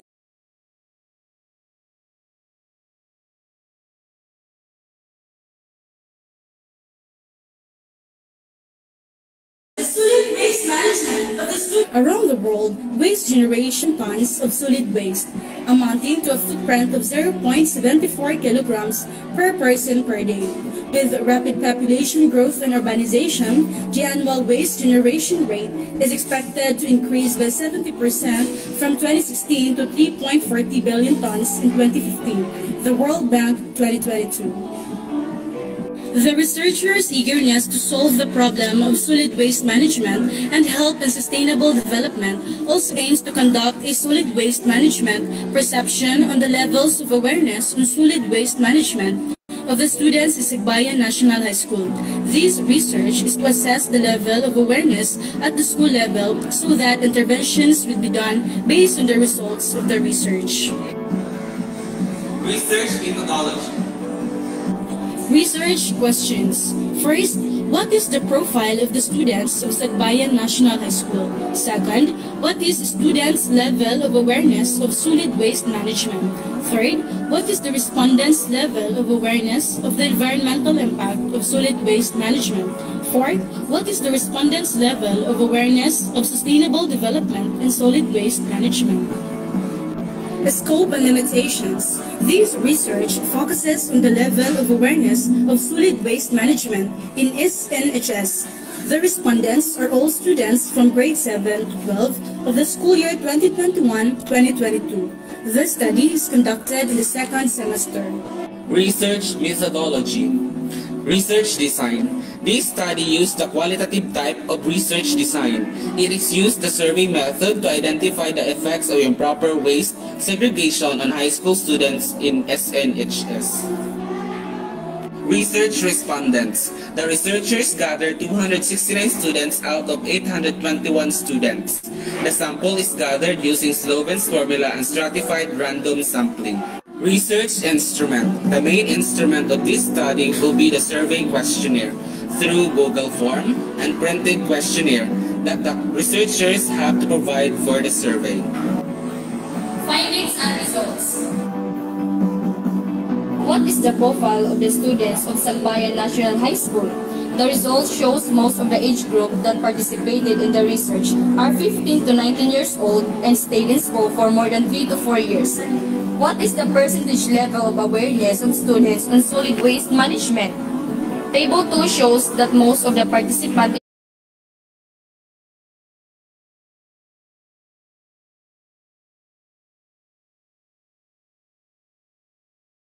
in the study know solid waste managed by the school on solid waste management.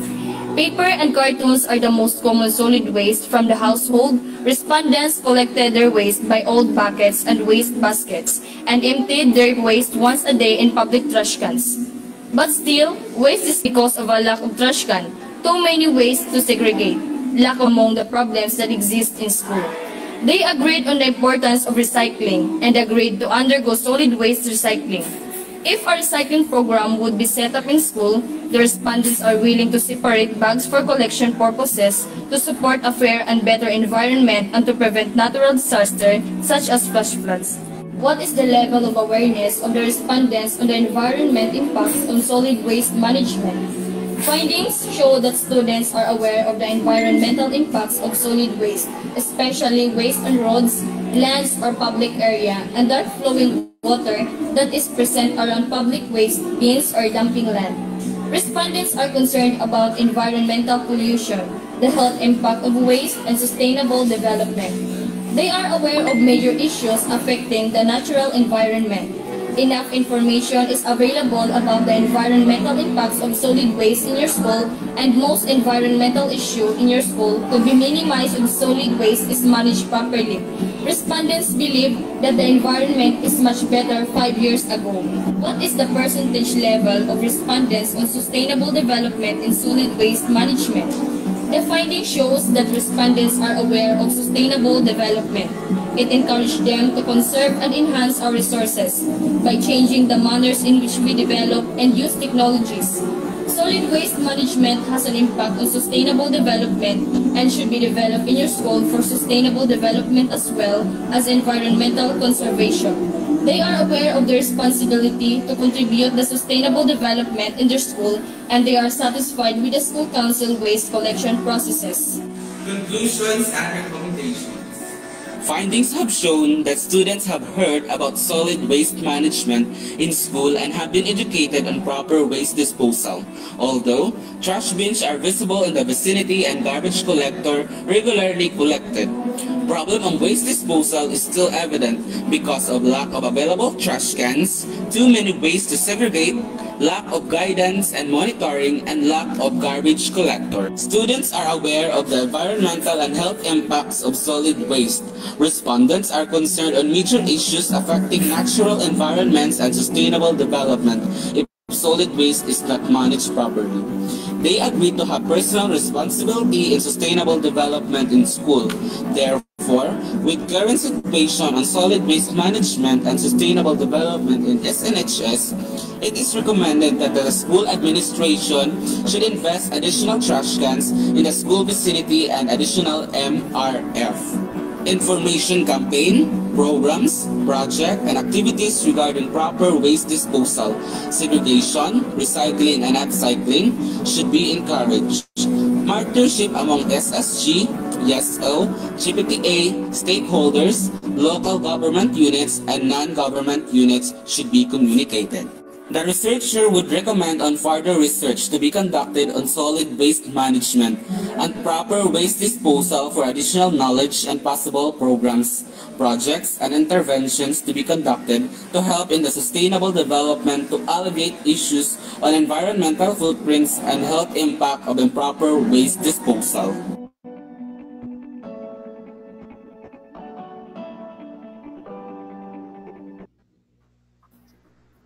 And those are Shandil A. Tadlas, Jeva A. Anog, and Rayalyn S. Sinto, under the advisory of Ma'am Jehani M. Lasque of Salbayan National High School.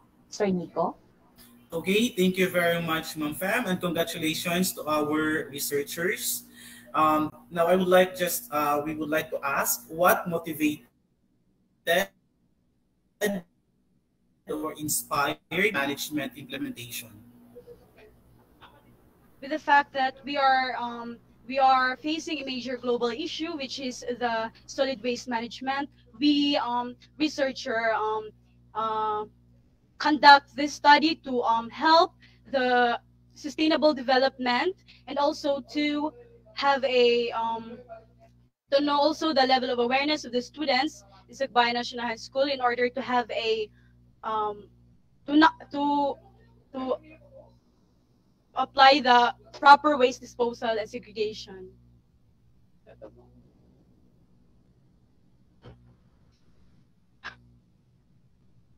Ala, di ba bati? Sir Nico, naka-off imong mic. Okay, so thank you very much, researchers, and congratulations. Thank you, sir. Once again, congratulations and thank you, Sagbayan National High School student researchers. Up next, shall we have Tagbina 2 District. Madayaw na adlaw. We are the researchers from Maglambing Integrated School, Tagbina District 2. The study that we are about to present is titled Mental Coping Mechanisms of Senior High School Teachers in Maglambing Integrated School During the New Normal. Context and rationale.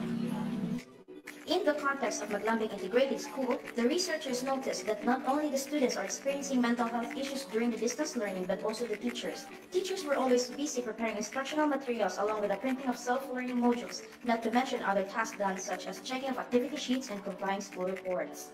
Along these lines, this study was conducted to determine the mental coping mechanisms in the delivery of instruction of the senior high school teachers in Maglambing Integrated School during the COVID-19 pandemic. Research questions. Specifically, this seeks to answer the following research questions. First, what is the profile of the respondents in terms of their sex, age, monthly pay, and years of teaching experience? Second, what are the common mental issues experienced by senior high school teachers? Lastly, what are the teachers' mental coping mechanisms during the COVID-19 pandemic? Research methods. The following methods were used during the whole duration of the research. Research design. Since the study's main objective was to identify the coping mechanisms of senior high school teachers to their mental health, the researchers used mixed method descriptive research design. Sampling and participants. The researcher used purposive sampling because in this study, 5 Maglambing senior high school teachers in Tagbina District 2 are chosen as the respondents. Research instrument. The researchers primarily use a survey questionnaires as an instrument to gather the needed data. The survey questionnaires contains questions about the respondents' demographic profile, common mental issues, and mental coping mechanisms. Data gathering procedure. In gathering the data for the study, the researchers determined the profile of the respondents, the common mental health issues experienced by the respondents, and the respondents' mental coping mechanisms through a survey questionnaire. Data analysis. To analyze the data gathered from the demographic profile, mental issues, and coping mechanisms of senior high school teachers, the researchers used a weighted average mean to analyze the data, while a frequency table was used to present every indicator, wherein the ranking of the result was done to determine the most prevalent data. Thematic analysis was also used by the researchers to analyze additional details on the responses of the senior high school teachers, specifically on the reasons provided in the responses. Results and discussions. Based on the methods used in the study, the following results were drawn. In terms of the profile of the respondents, results show that female senior high school teachers are more prevalent than males. More teachers are between 25 and 29 years old. Most respondents have 1 to 3 years of teaching experience. All 5 high school teachers surveyed have bachelor's degrees, and majority of the teachers earn between 21,000 and 25,000 pesos per month.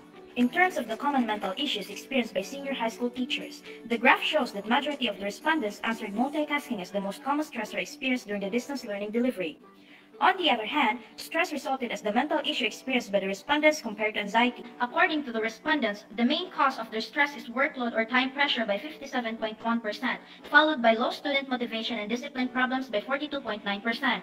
However, respondents keep a healthy lifestyle by 41.7%, know the source of stress by 33.3%, and relevant and skill development by 25% as the common ways to cope with mental issues. During the COVID-19 pandemic, 40% of the respondents felt good, while 20% felt not good, and 20% felt awful. In terms of the teachers' mental coping mechanisms during the COVID-19 pandemic, the coping strategy mostly used to deal with the teacher's mental issue was social strategy by 33.4%, followed by cognitive strategy and behavioral strategy, both with 33.3%. As to ways to lessen mental problems, majority 45.4% of the respondents spend time with family, followed by discovering new hobbies, spending more time online, and traveling with friends by 18.2%. As to activities to cope with mental health issues, majority or 26.7% of the respondents do healthy living and leisure activities, followed by social support and spiritual activities and mental health promotion. According to the findings, most teachers use more than one coping strategy, with healthy living, leisure activities, social support, and spiritual activities being the most frequently mentioned. On the other hand, majority or 50% of the respondents chose watching television as the most sedentary method to do as part of coping strategies. Conclusion. Based on the result of the study, the following were drawn. First, in terms of demographic profile, female senior high school teachers are more prevalent than males. There are more teachers who are between 25 and 29. Most of the respondents have 1 to 3 years teaching experience, while the majority of teachers has a net pay between 21,000 and 25,000 pesos per month. Second, the most common mental issue experienced by senior high school teachers was stress caused by multitasking due to workload or time pressure. However, the respondents said they keep healthy lifestyle, know the source of stress, and reinvent and develop skill as the common ways to cope with mental issues. Lastly, teachers' mental coping mechanisms during the COVID-19 pandemic include social, cognitive, and behavioral strategies such as spending time with family, maintaining a healthy living, and engaging to leisure activities, and watching television when at home. Recommendations. From the results and the conclusion of the study, the following are recommended. Future researchers may conduct similar studies focusing on the challenges and experiences by the teacher in the new normal. The researchers suggest that the school may conduct a coping mechanism activities to help the teachers who are stressed during the distance learning.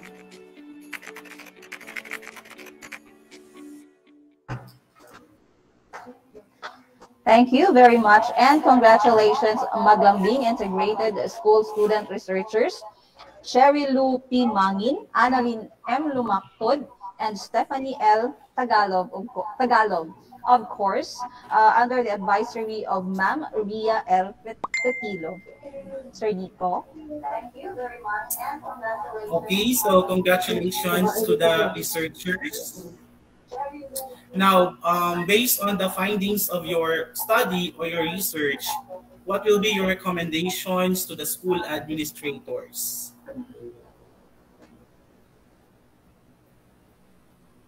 Okay. So, I thank you for the question, sir. Sir, am I heard? Yes, go ahead. Can you repeat the question, please? Okay, so based on the findings of your study, what will be your recommendations or what will you recommend to the school administrators to address this kind of problem among teachers? Oh, to address this kind of problems, we recommend that it should be shown, or we recommend that school administrator we may conduct a conference between the school administrators and school heads in order to propose our research study or the problems, to identify the different coping mechanisms of the results, and to find out how would they use the different coping mechanisms to handle their mental issues. Okay, so thank you very much, researchers from Tagbinatu. Congratulations. Thank you. Thank you once again, Maglambing Integrated School Student Researchers. Okay, and since it's already 12:20, that concludes the first two sets of student researchers defense. So we will resume. We will have first our lunch break, and we will resume at exactly 12:45 as per instruction. Sir Nico, anything else? Okay, Ma'am Fam, and reminding the participants that we will be using the same link, okay, for our presentations. We may now take our lunch.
So we suggest that we should give even little scholarship to those unfortunate kids so that they'll be able to continue their education.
even little scholarship to those unfortunate kids so that they'll be able to continue their education.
forced to work because they were certain or their financial status is kind of short. So we suggest that we should give even little scholarship to those unfortunate youth so that they'll be able to continue their education.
they were certain or their financial status is kind of short. So we suggest that we should give even little scholarship to those unfortunate youth so that they'll be able to continue their education.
in their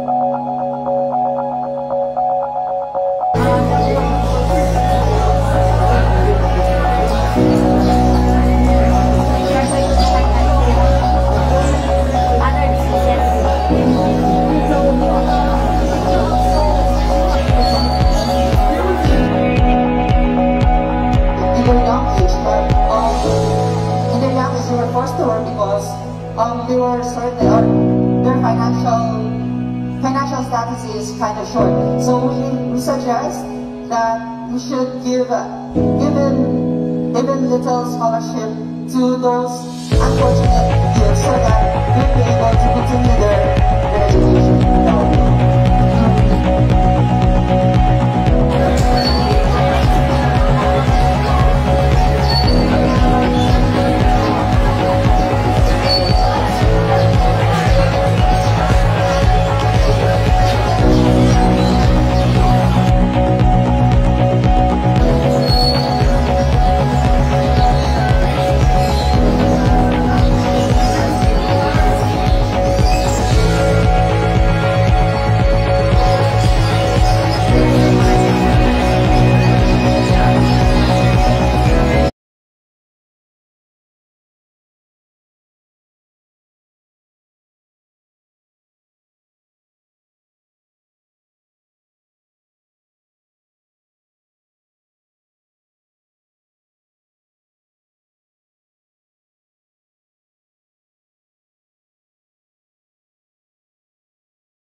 financial status is kind of short. So we suggest that we should give even little scholarship to those unfortunate kids so that they'll be able to continue their education.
they were certain, their financial status is kind of short. So we suggest that we should give even little scholarship to those unfortunate kids so that they'll be able to continue their education.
work, financial status is kind of short. So we suggest that we should give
Zoom to the platform.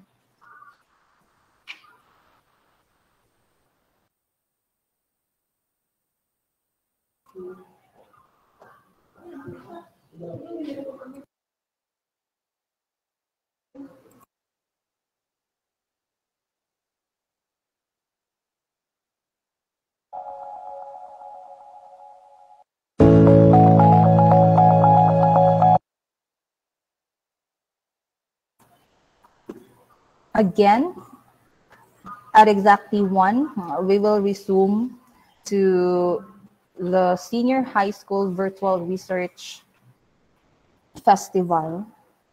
So please stand by. Thank you.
they were sort of, their financial status is kind of short. So we suggest that we should give even little scholarship to those unfortunate youth so that they'll be able to continue their education in the area.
Hello,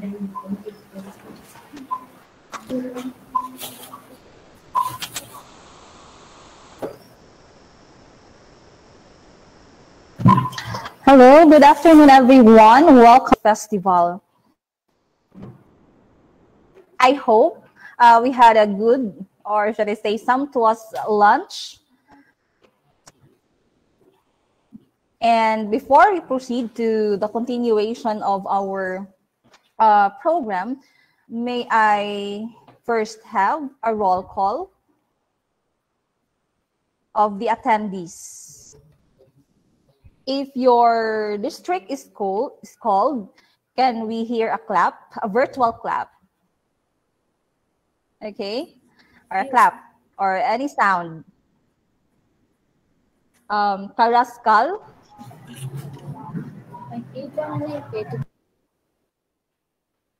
Karaskal, naa ang taga Karaskal.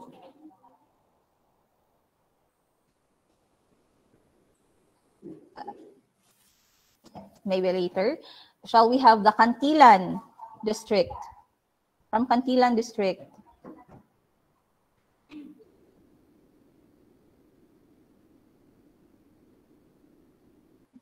Madrid. Yes, ma'am. We're here po. Okay, very good. Thank you, Madrid. How about Taguan district?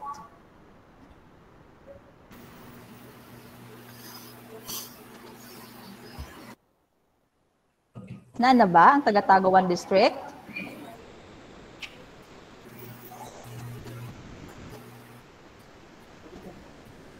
Okay, let's proceed. San Miguel 2 district. Yes po, ma'am. Good afternoon. Okay, are you from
San Miguel 2 district, sir? Irvin? Yes. Yes po. Okay. Now have the continuation. But before that, may I call in Sir Nico for the next activity. Sir?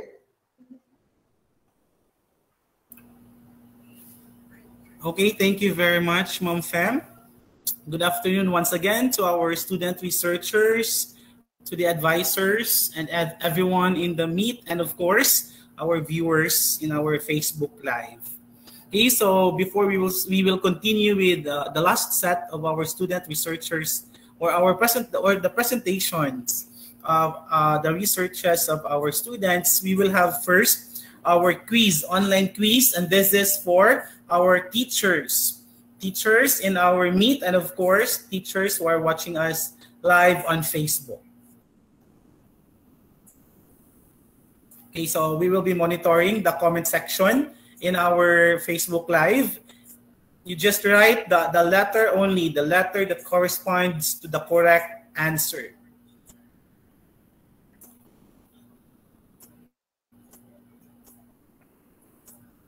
Okay, can I request our teachers who are watching live on Facebook to comment one, please, for us to check if there are teachers who are watching.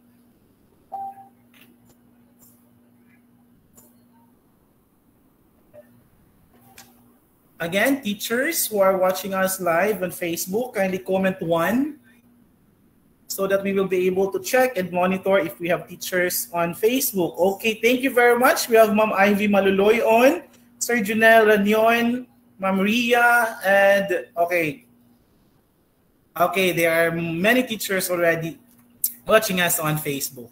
And of course, we also have teachers here in our meet. So I will be flashing on screen questions and then just choose the correct answer. Write or comment only in the comment section the letter. Okay, again, only the letter that corresponds to the correct answer. And of course, our winners, you will be given a surprise prize, or you will be given prizes for this quiz. Okay, so let us start. I will be sharing my screen so that you can see the questions.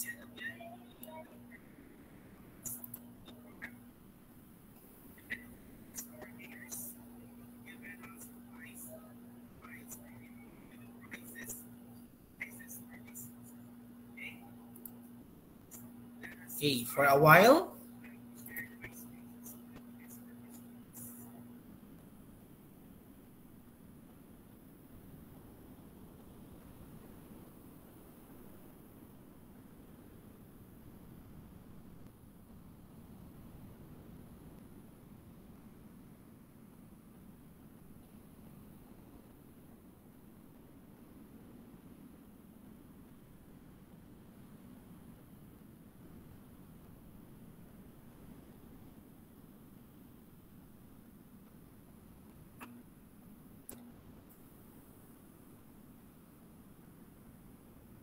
Okay, let's begin now with our first question. Again, this is only for our teachers.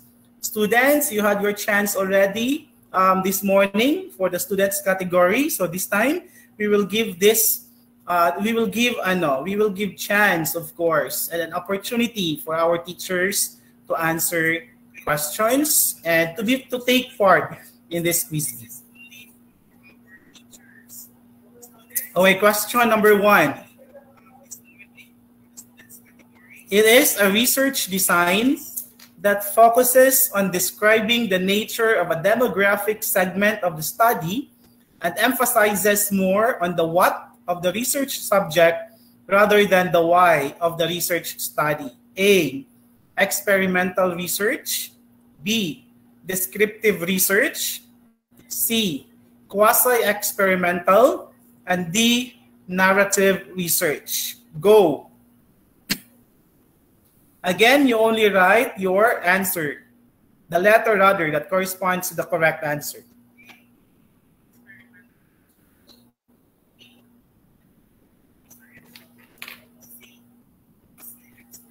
Okay, so the correct answer to the question is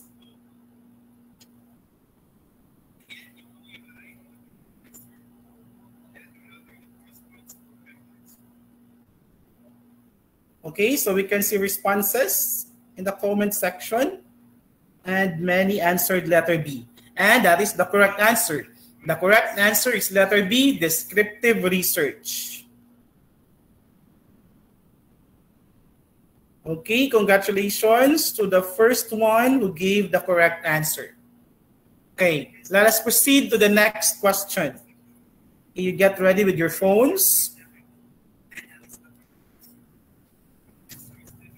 Okay, you think sharply and you write or you comment your answer very fast so that you will be able to win and win prizes. So let's proceed to the second question. It is a research design that involves the manipulation of an independent variable without a random assignment of participants to conditions or orders of conditions. Among the important types are non-equivalent groups design, pre-test, post-test, and interrupted time series design. A, experimental research. B, descriptive research. C, quasi-experimental. And D, narrative research. Go.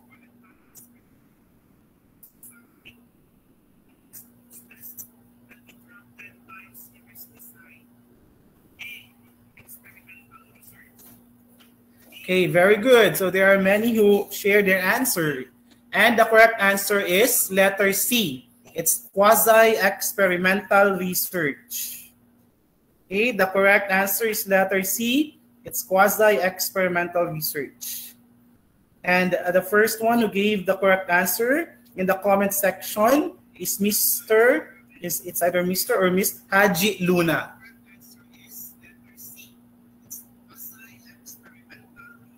Okay, let's proceed to the third question. Which of the following allows researchers to assess the status of research in their own discipline, to undertake new research, and to blend theoretical and empirical aspects of archival studies into scholarly investigations? A, summary. B, findings. C, recommendations.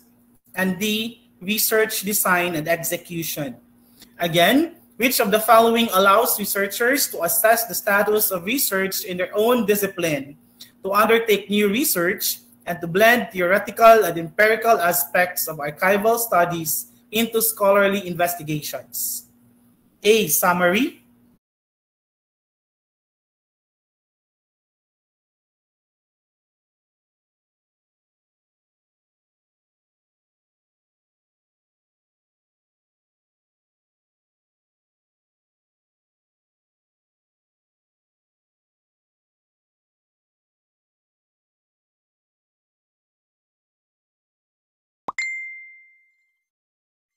B, findings. C, recommendations. D, we have Miss Aprilyn Joy Arroyo Quezada who gave the correct answer. Which of the following implies that research is related basically to and deals with concrete data that provides a basis for external validity to research results? Again, which of the following implies that research is related basically to one or more aspects of a real situation and deals with concrete data that provides a basis for external validity to research results? A, good research is replicable. B, good research is logical. C, good research is empirical. And D, good research is systematic. Go.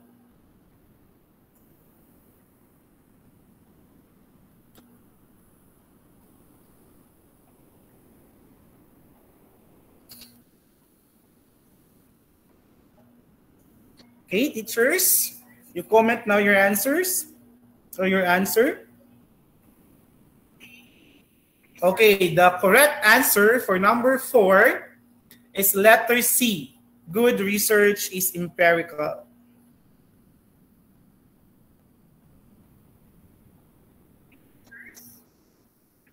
Okay, very good. And the first to give the correct answer is Ma'am Isay Dumagyo. Let's proceed rather to the last question before we will start with the third set of research presenters. This is to check if we were really listening to the presentations of the student researchers this morning. What was the research design used by the student researchers from Carrascal District? Again, our question, what was the research design utilized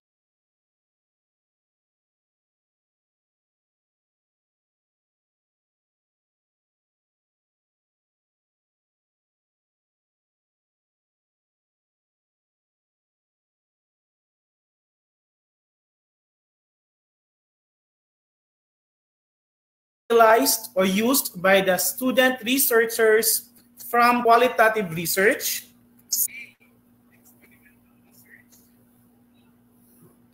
Okay, the correct answer is letter C, descriptive correlational research.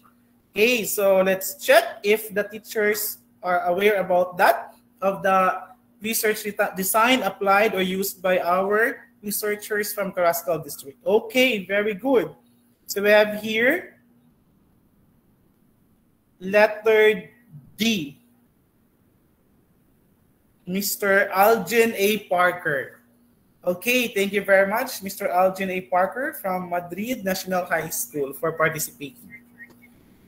Okay, again, thank you, dear teachers, for your participation. And may I now turn you over to Ma'am Fem for the set 3 presentations. Hello, thank you, sir. And congratulations to all the winners of the online quiz for teachers. Okay, this time, shall we proceed now to the first presenter for the third set? May I call in Cortez District.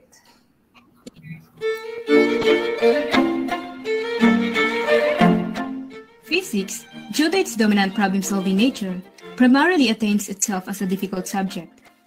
Students find physics difficult because they have to compete against different representations such as formulas and calculations. Tigao National High School is one of the schools in Cortez District where students face such difficulty, especially in the aspect of problem solving. To solve these challenges, the Tigao National High School researchers conducted a study entitled Video Tutorials on the Problem-Solving Skills of Grade 12 STEM Students of Tigao National High School in General Physics. I am Diane Grace Bungkayaw. I am Roshami Iman. And I am Eucharistin Simbahon. And this is our research. Video is one of the most diverse virtual learning mediums for capturing and presenting information that allows students to gain more knowledge, as stated by Voting 2016. This study wanted to determine both the effectiveness of using video tutorials and how the demographic status affects in learning. Specifically, this study aims to answer the following questions. First, what is the demographic profile of the respondents from grade 12 STEM students of Tigao National High School based on their age, sex, and family income? Second, how the demographic profile of the respondents affect their problem-solving skills in general physics? Third, what is the level of effectiveness of video tutorials compared to the problem-solving skills using handouts in general physics? Lastly, is there a significant relationship between video tutorials and the problem-solving skills of grade 12 STEM students?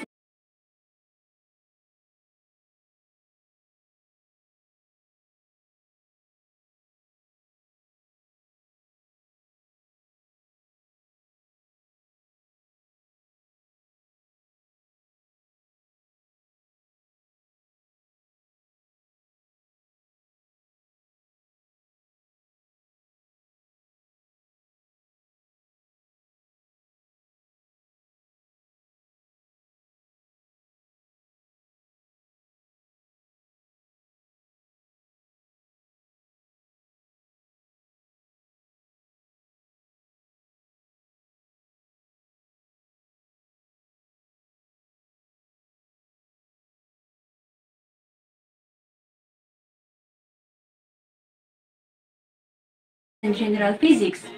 In research methodology, this study used the STEM students of Tigao National High School in the school year 2021 distributed for them to answer. Distribution, weighted mean and means for using videos than the younger ones.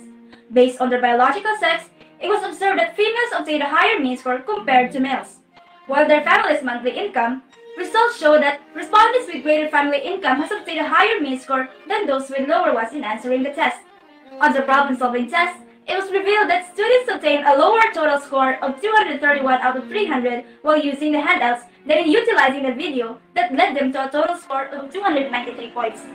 Another table showing the efficacy level of videos revealed that most students find the videos very effective, as it is totaled to a weighted mean of 4.8 to 7. Overall, it is clearly observed that the videos are seen helpful and effective to the students while answering the given physics problems. The results of the study also revealed that there is a significant difference between the use of handouts and video tutorials, as the two-tailed level of significance is 0.007, which is less than the 0.05 standard level of significance, and has moderate correlation. Hence, the value of the Pearson correlation formula is 0.485. This proves that video tutorials has significant effect in improving the problem-solving skills of grade STEM students in general physics. Based on the findings of the study, it was concluded that females obtain a higher mean score than in males. It was also seen that the problem-solving skills of the respondents does not vary across age groups, and that respondents with greater family income obtain a higher mean score than those with the lower ones. This research also concluded that the videos are seen very effective to the students, as based on the results of their test scores and their perception towards watching the provided videos. Lastly, it was overall concluded that there is a significant relationship between video tutorials and the problem-solving skills of students, showing that they have a positive correlation between them. Based on the findings and conclusions drawn from the study, the researchers would therefore recommend and encourage teaching personnel to attend workshops and seminars that aims to discuss about utilizing videos to improve the quality of their teaching. Students are also recommended to use educational videos other than the handouts as a method of learning to improve their problem-solving skills in general physics. This study lastly recommends the future researchers to continue the study in other dimensions to have a more concrete result on how effective videos are in order to make a person develop aptitude. And this has been our research. Okay, thank you so much, student researchers from Tigao National High School of Cortes District. Student researchers are Eucharistine B. Simbahon, Rishami A. Eman, and Diane Grace Bongkayaw, under the advisory of Mr. Mark Lee O. Sabandal and Ma'am Jessabil Q. Adorable.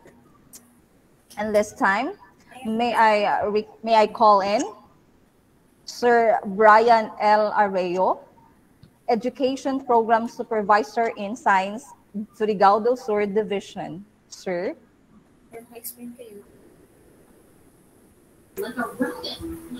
Hello. What are you doing here? Can you hear me?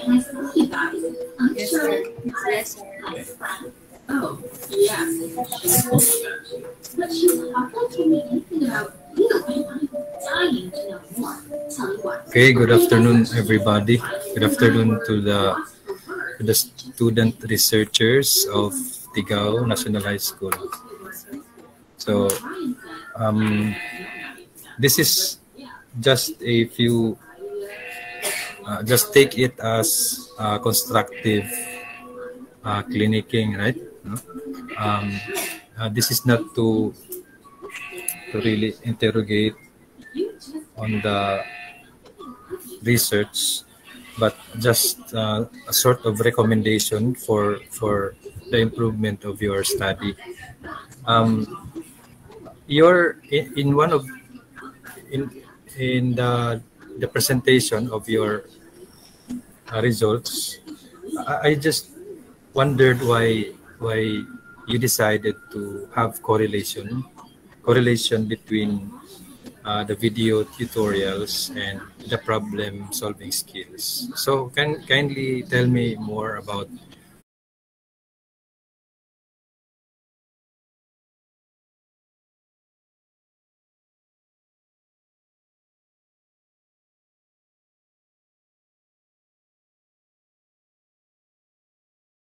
your decision on with your data.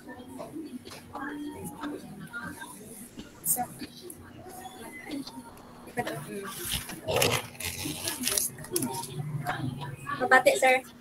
Yes, go ahead. So our research. So first of all, our research is about The effectiveness of video tutorials in improving the problem-solving skills of grade 12 STEM students, which is about determining the relationship on how effective video tutorial is in improving the problem-solving skills of students. So, since we aim to determine the relationship, it is called the correlational research. It is a correlational research. And furthermore, through our using the statistical treatment with the step-person correlation formula, this is a treatment that is used to measure the relationship between them. So, okay. So this is how I get the by the quick perusal of your manuscript. You wanted to find out if effective ang video tutorial, right? And the other way to you tried to compare that with handouts, right? yes, sir. So it's handout versus video tutorial, geared towards improving their problem solving skills, right? Okay, so this is just a suggestion, since you wanted to compare the problem solving skill of your classmates ba? Your classmates, since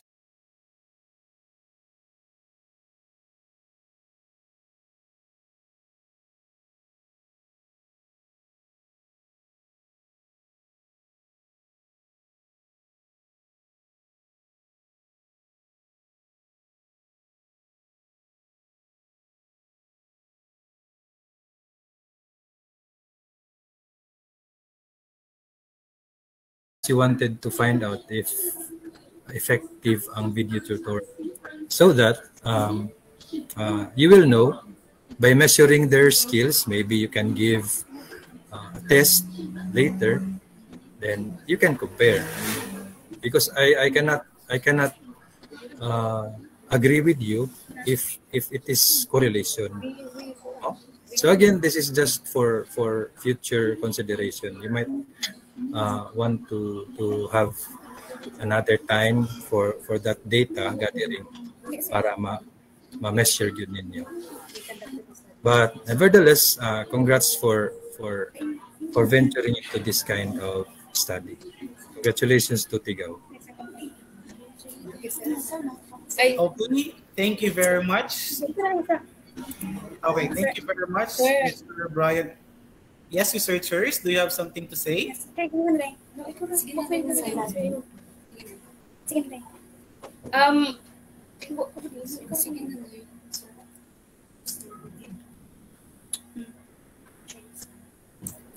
Okay, researchers from Tigao, do you still have something to say? Thank you, sir. Okay. Congratulations, researchers, and thank you very much, Sir Brian Arroyo.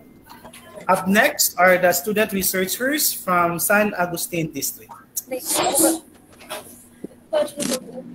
is a completed research presented to the Division of Surigao del Sur entitled An Aquaponic Study on Tilapia and Lettuce Production, coming from Santo Niño National High School. The idea of aquaponics was first recognized and established worldwide by Dr. James Rakusi. The father of aquaponics proved that a system integrating plants and fish could work successfully for a long period of time. As the food demand rises in tandem with the human population, starvation became rampant throughout the world. Sufficient food supply for all has not been achieved, and billions of mouths are expected to go hungry. Due to harsh climate conditions and traditional farming causing several environmental degradation like deforestation and erosion, could aquaponics be the solution to the current food crisis? Aquaponics is a controlled system that combines the cultivation and production of fish and plants. This method is better because the main biotic factors, which are the plants, fish, and the bacteria, are helping each other to survive. Since Santo Niño National High School has no existing fish ponds, the researchers utilized the vacant space of the school backyard for the location of the wooden box. The researchers constructed a wooden box to be used as an aquaponics system. The box was made up of lumber and wooden sticks or planks, and approximately its length was 140 centimeters, width was 130 centimeters, and height was 100 centimeters. Aquaponics mimics the natural ecosystem in the environment. The plant root cleans the water for fish by consuming all the nitrates present in the water. The fish sends nutrient water for plants, and in turn receives fresh water. Indeed, a symbiotic relationship. Furthermore, oxygen is provided through the air pump and plays a significant role for the survival of fish and plants. As the world evolves, people need to come up with new ideas, new ways, and new innovative techniques on how to raise and culture for the sake of food resources. And that innovative technique, aquaponic systems, seems the best that fits to be the answer for the food scarcity that the world needs to cope with. Specifically, this research study aims to answer the following questions. Number 1. To what extent aquaponic system can affect the growth of tilapia in terms of length and mass? Number 2. To what extent aquaponic system can affect the growth of lettuce in terms of height, mass, color, and number of leaves? Number 3. To determine the feasibility and sustainability of aquaponic system in terms of controlled environment, time cost, and effect on the vegetable growth. Number 4. Is there a significant contribution of aquaponic system to the farmers in terms of livelihood and innovative farming? As you can see, this research utilizes a quantitative and experimental type of research design. Quantitative in a way that the data expresses statistical conclusions to collect actionable insights that would be vital and necessary. It is experimental because it builds relationship between the cause and effect of the situation. It is the actual design where one observes the impact caused by the independent variable on the dependent variable. For the data analysis, the table that you are seeing right now shows the materials used in the preparation of the experiment together with their corresponding quantities. Next is the flow chart of the study. We have here the growing of lettuce seeds.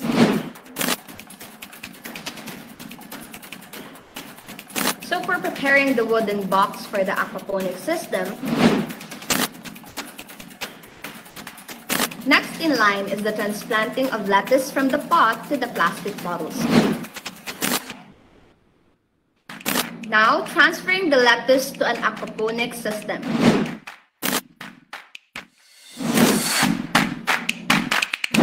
The table shows the growth of the tilapia seedlings in the past 4 weeks.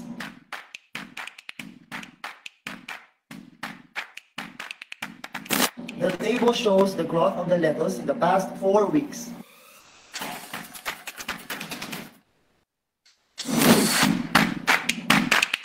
In the light of the results, the researchers therefore conclude that aquaponic system is feasible and sustainable in our area.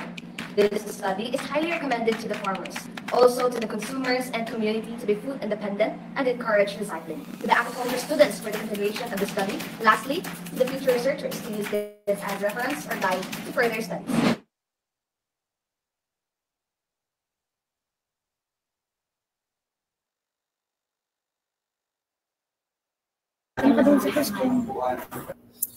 Okay, so thank you very much to our researchers from San Agustin District. We have Maglinte Renny Boy, Avila Sherwin J, Sotoniel Kyla with their advisor, Rose May V. Cabuses.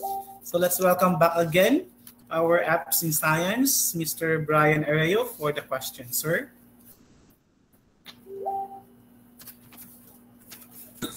Hello, thank you, Sir Nick.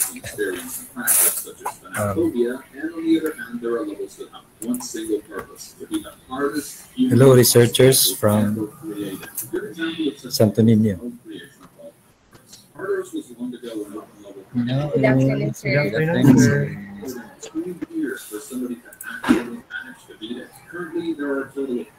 Okay, I revisited your statement of the problem. Number one is to what extent aquaponic system can affect the growth of tilapia. And the second question is to what extent aquaponic system can affect the growth of lettuce in terms of these parameters.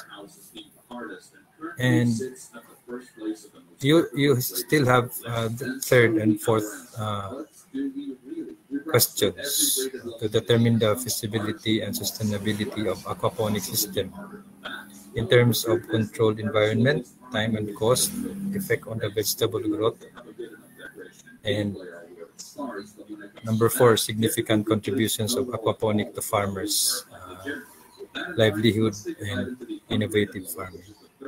Can you tell me more about why you included these questions in your study? The third and the fourth research questions.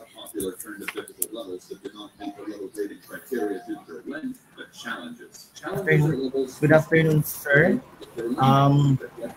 We choose this study to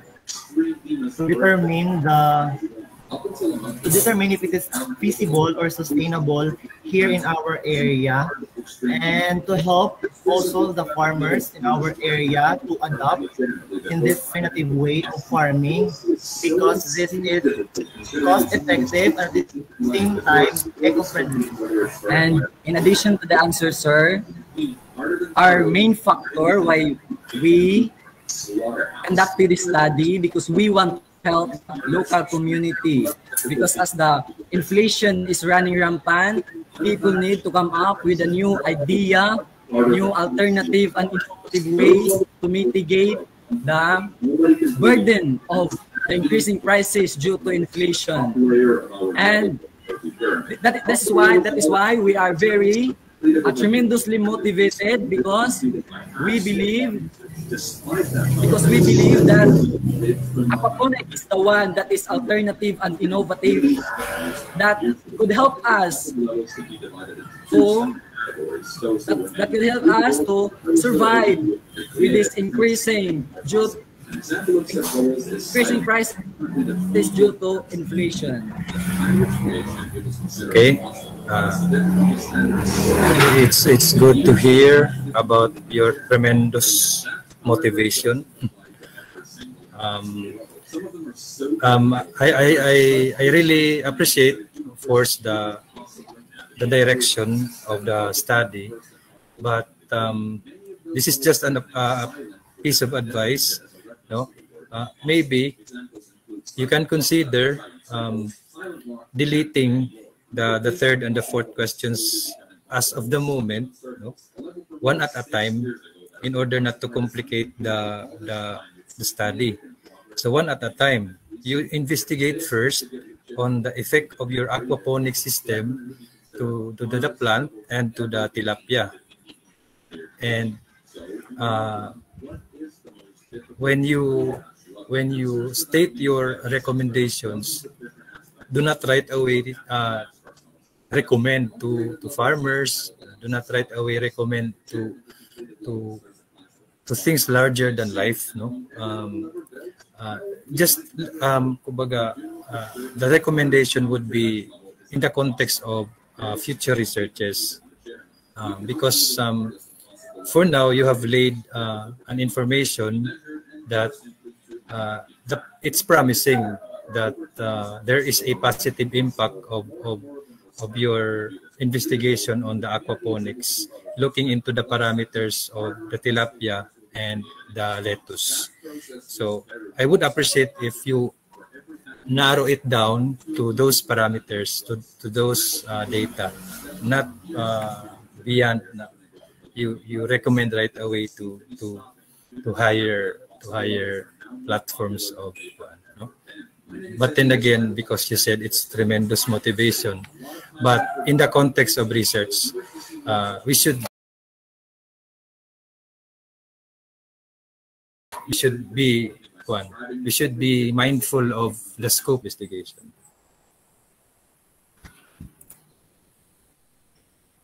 Thank you, sir. Thank you.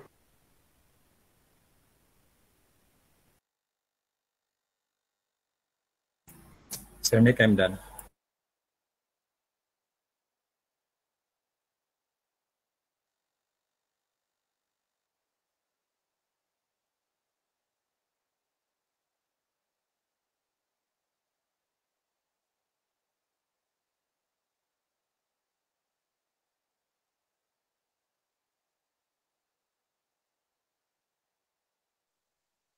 Good day, everyone. To our dear panelists and to my co-researchers, I am Cherise Jeloha. It's the researcher's pleasure to present to you this research titled Parents' Involvement in Child Learning Condition of Grade 6 Pupils in Tidman Elementary School. Rationale. The study aimed to determine the parents' involvement in child learning condition of grade 6 pupils in Tidman Elementary School.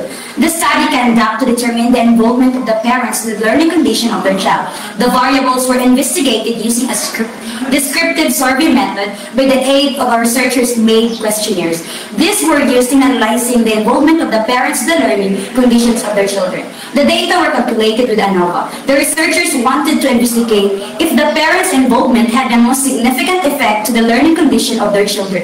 It is recommended that a parallel study will be conducted with random samples since the study is selected in an arbitrary manner. Statement of the problem. This research focuses on the parents' involvement in child learning condition of grade 6 pupils in Tidman Elementary School. Hence, the researchers sought to answer the following. Number 1. What is the prevailing determinant of parents' involvement in child learning condition of grade 6 pupils in Tidman Elementary School, school year 2021-2022, in terms of 1. Parental aspirations, 2. Parenting self-efficacy, and 3. Perceptions to the school. Number 2. What is the level of parents' involvement in child learning condition of grade 6 pupils in Tidman Elementary School? 3. Is there a significant difference of parents' involvement in the learning condition of the grade 6 pupils in Tidman Elementary School when group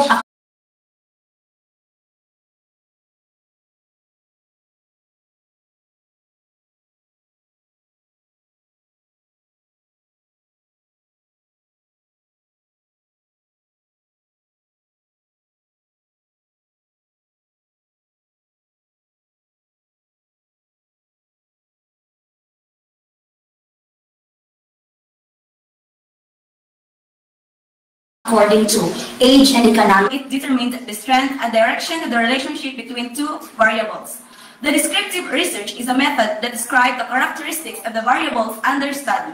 This involves the description, tabulation, analysis, and interpretation of the present natures, composition, and process of phenomena.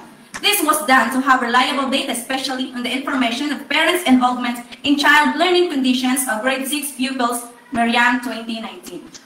Research locale. This study was conducted at Tidman Elementary School. The school is located at Porokdos, Tidman, Hinatuan, Surigao del Sur. The researchers choose this institution in determining on how the parents' involvement affects the academic performance of their children, especially to those learners who had learning conditions. Research respondents. The respondents of this research are the 30 grade 6 parents of Tidman Elementary School, school year 2021-2022. The researchers used the purposive sampling technique using complete enumeration will be applied in this study. Research instrument. The main tool utilized in securing data and information from the respondents were survey questionnaires. Discussion. From the data presented and interpreted, the researchers came up with the following findings. 1. It was found out that the prevailing determinants on the parents' involvement in child learning condition of grade 6 pupils in Tidman Elementary School. Parents of grade 6 pupils in Tidman Elementary School falls under the listed items on the perception of the school. It was stated that I always visit my child in school with a percentage of 86.67%. Meanwhile, under the category of perception of the school, they stated that I gave suggestion to my child's teachers on how to handle my child's behavior. It is the lowest rank with a total percentage of 66.67%. Overall, the perception of the school is the most prevalent criteria of the determinants with 84%. The level of effect of the parents' involvement in child learning condition of grade 6 pupils in Tidman Elementary School has a mean of 3.83, when classified into age, while 3.87 when grouped into economic status, and the total calculated mean of these two variables falls under the category of high. 3. In terms of age, it was found out that the value of F is 5.41, which is greater than the critical F of 3.35, and the p-value of 0.01. Hence, the null hypothesis is rejected. In terms of economic status, it was found out that the value of F is 0.37, which is lesser than critical F of 3.35 and has a p-value of 0.70, which means that the null hypothesis is accepted. Conclusion. Based on the findings, the researcher drew the following conclusions. Number 1. The perception to the school is the most prevailing determinant on the parents' involvement in child learning condition of grade 6 pupils in Didman Elementary School. Number 2. The level of the effect of parents' involvement in child learning condition was concluded high. Number 3. There is a significant difference on the effect of parents' involvement in child learning condition according to age. Meanwhile, there is no significant difference on the effect of parents' involvement in child learning condition when classified to economic status. Recommendation. Number 1. The school, the teacher, and the parents must coordinate in the matter of having guidance counselor and monthly moral inspection so that every time the parents visit their children in school, they could able to approach the teachers and what their children is doing in school and their learning. Number 2. Parents should have their full support to their child education because it was proven by our survey that the high level of parents' involvement can be a great help to increase the learning condition of children. Number 3. There is no significant difference in terms of economic status, so whether they are in the low class, middle class, high class, they are not exempted in parents' involvement in child learning condition. Those in the high class are more involved in this kind of situation compared to those in low class and middle class.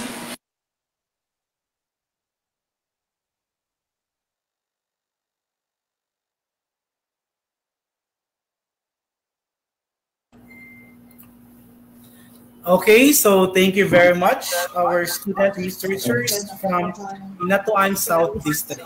Again, may we call in Sir Brian Arroyo for the question, sir.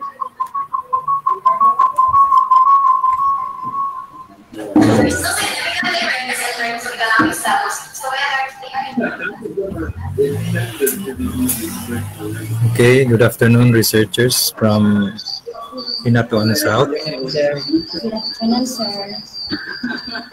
So my first query is, why did you choose grade 6 as your subject of the study, as the respondents of your study?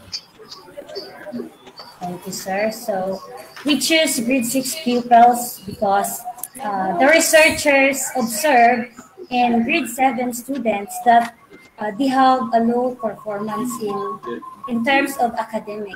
So we choose grade 6, sir, because we want to observe, we want to know what's the reason behind why grade 7 has a lower performance in school. That's why we want to help, we want to observe from grade 6, and we want to help them to improve their knowledge, to give solutions to the children with learning condition, and for them to be ready and entering the secondary, sir. Okay. What did you want to find out? Because you tried to classify, or you had what's this classification as to age and economic status. So what did you want to find out with these parameters included in your study, age and economic status? The researchers want to know, sir, if these two, age and economic status, the learning conditions of an elementary school, sir. So that intervene the dependent and the independent variable. Whose age is that? The learner? The range, sir, bracket from 30 to 39 years old. Of parents, so it's parents' age. Parents has 30 to 39 years old, 40 to 49 years old, and 50 above, sir. Yes, sir. So what about age and their parental involvement? So anything what did you find out with that comparison or with that correlation? So the researchers found out that there is significant difference in group according to age, sir. Difference in what? Significant difference in? Significant difference, sir, in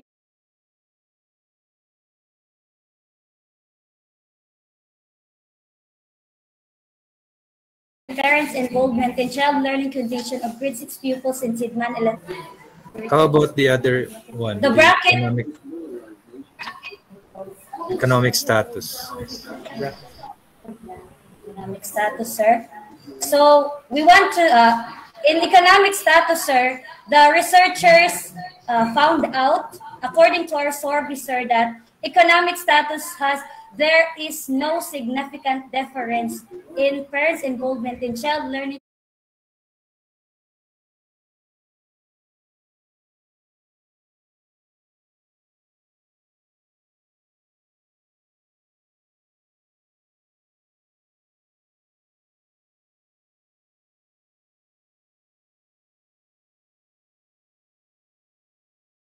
Condition of grade 6 pupils. What's the significance of proving that age and economic status has something to do with parental involvement? Maybe these two will intervene the result of maybe, sir, these two will intervene, sir, the two variables, sir. And we found out, sir, the researchers found out, sir, that age has a significant difference, while economic status, sir, has no significant difference. Okay. That would be all, Sir Nick. Thank you, researchers. Thank you, sir. Thank you very much, Sir Bry, and congratulations to the student researchers, Charis S. Dianoha, Arian Rose Malihao, Alvin John Murillo, and Pamela Tisoyo. Congratulations, guys. This time, we will now proceed to the next presenters. We have from Barobo 1 district.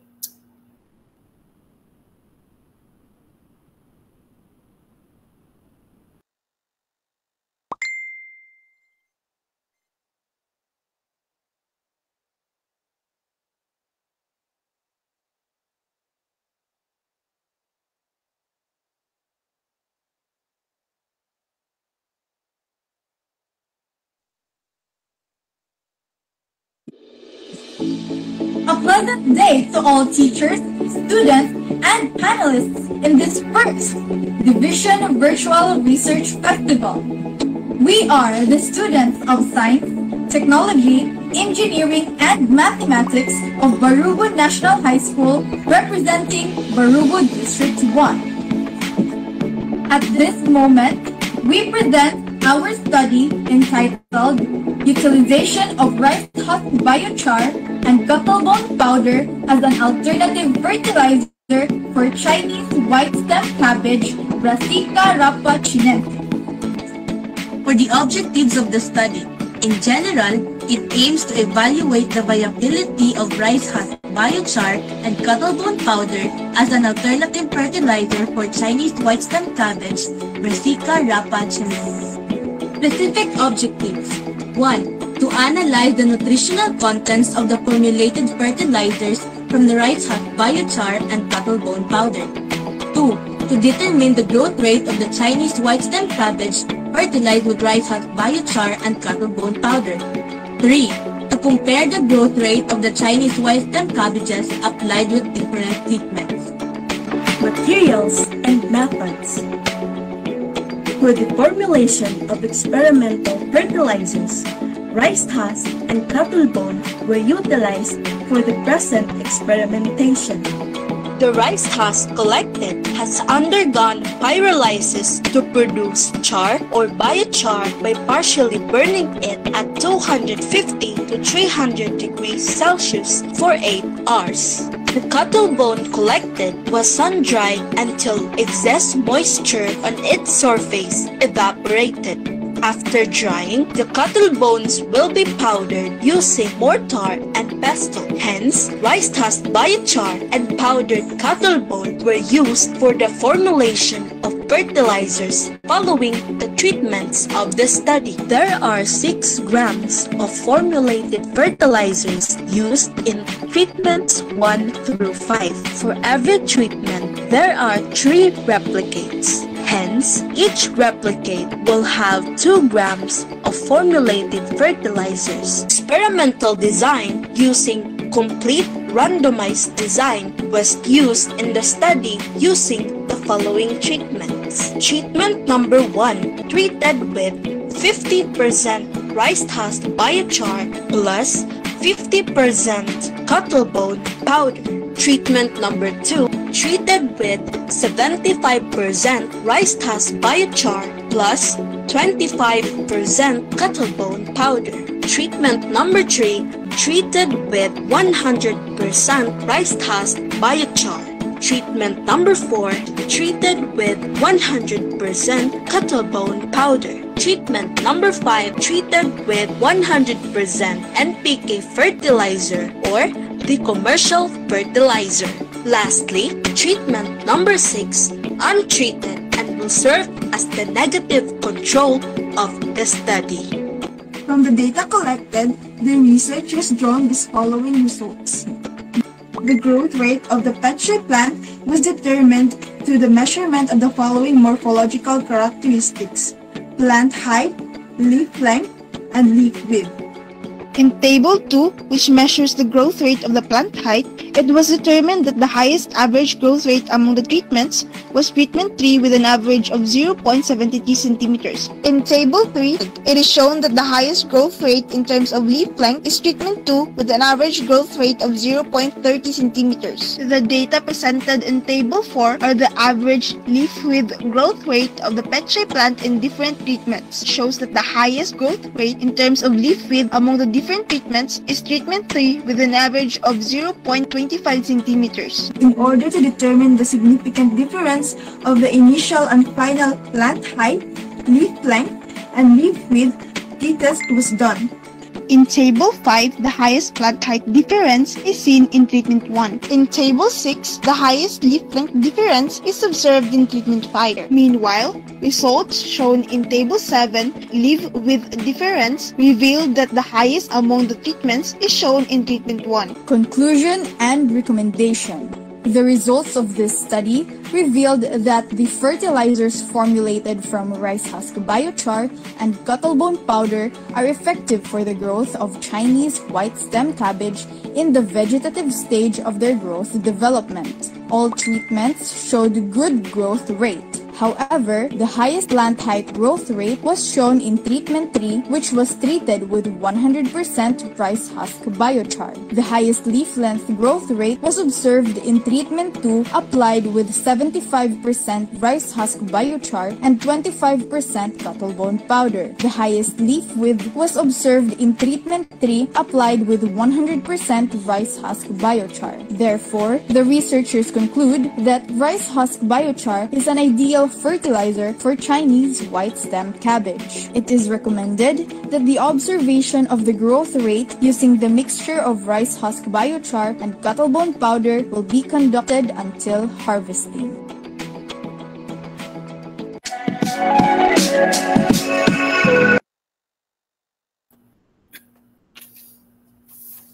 Okay, thank you very much, student researchers from Barobo 1 District. We have Mary Queen Altea Caibot, Sherin May Credo, Hilary Tricia Cubero, and Dana Angelia Roquite, of course, with their advisors. So may we call again Mr. Brian Arreo for the question, sir. Okay, hello researchers from Barobo National High School. Good afternoon, sir. I am not really familiar with the cattle bone. What's a cattle bone? It's a very it's Bisaya term is kobutan, sir. The inside shell. Yes, sir. Is that it? Yes, sir. Okay. I just want to ask about um, the method of the production of the biochar. Yes, You mentioned about the partial charring for 8 hours. Can you describe that method to me? The yes, partial sir. charring for 8 hours. Yes, sir. We use traditional carbonization, sir, using a metal cylinder, sir, with holes in it, and the um, heat source is inside, sir. We just put the rice husk around it till it burns, sir. Partially burns, sir. So, is that a controlled mechanism so that at the end of 8 hours, you can still say that it is partially charred? Yes, yes, sir. As we have a reference on it, sir. A reference study on rice's biochar, sir.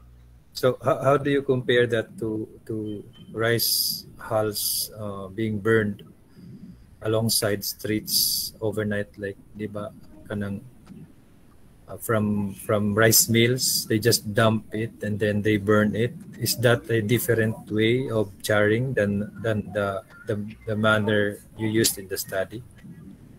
Yes, sir. As what you said, sir, is will produce rice husk ash, sir, which is not our goal, sir. It's just rice as biochar. Biochar. Okay. Um, in one of your tables in the results, you have laid out there the components of the mix of the biochar and the cattle bone powder, and you have a list of the components found in that mixture. How did you do that? By secondary data mining, sir. What do you mean by that? We searched other references, sir, with where they study the properties of bone and rice's biochar. So it's just from a literature. Yes, sir. Uh, so I would recommend next time you also include that in the study, a method. Uh, Perhaps you could bring that to a laboratory somewhere for analysis, so that the the components that you are going to present will be really from from the analysis which is part of your study, not just from a literature, because uh, the components laid out on the table from other literature could be entirely different from the mixture that you prepared, and that would be something, that would really have a large impact to the result of your investigation. Like, for example, there were mention of nitrates and all of these things, but what if upon submitting your samples to lab analysis, uh, these nutrients or these components might be absent in your mixture, and so the claim of the effectiveness of the fabricated fertilizer would be different, di ba? So that's my recommendation. You try to submit your mixture of the powders to a laboratory analysis. Thank you. Congrats. Thank you, sir. Okay, thank you very much. Thank you so much, Sir Brian, and to our student researchers from Barobo National High School. This time, we will have the last presenters from Barobo 3 District.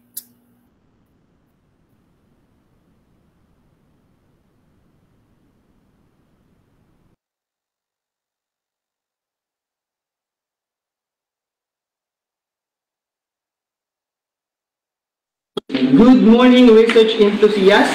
I am J. Mike S. Tigley, a grade 12 academic student of Gamut National High School, presenting to you our action research entitled Improving the Reading Comprehension Skills of Select Grade 7 Students through Kaku program. Reading shapes the thinking ability of human beings. It is a prerequisite element which holds concepts, meaning, and ideas together, making comprehension successful and accessible.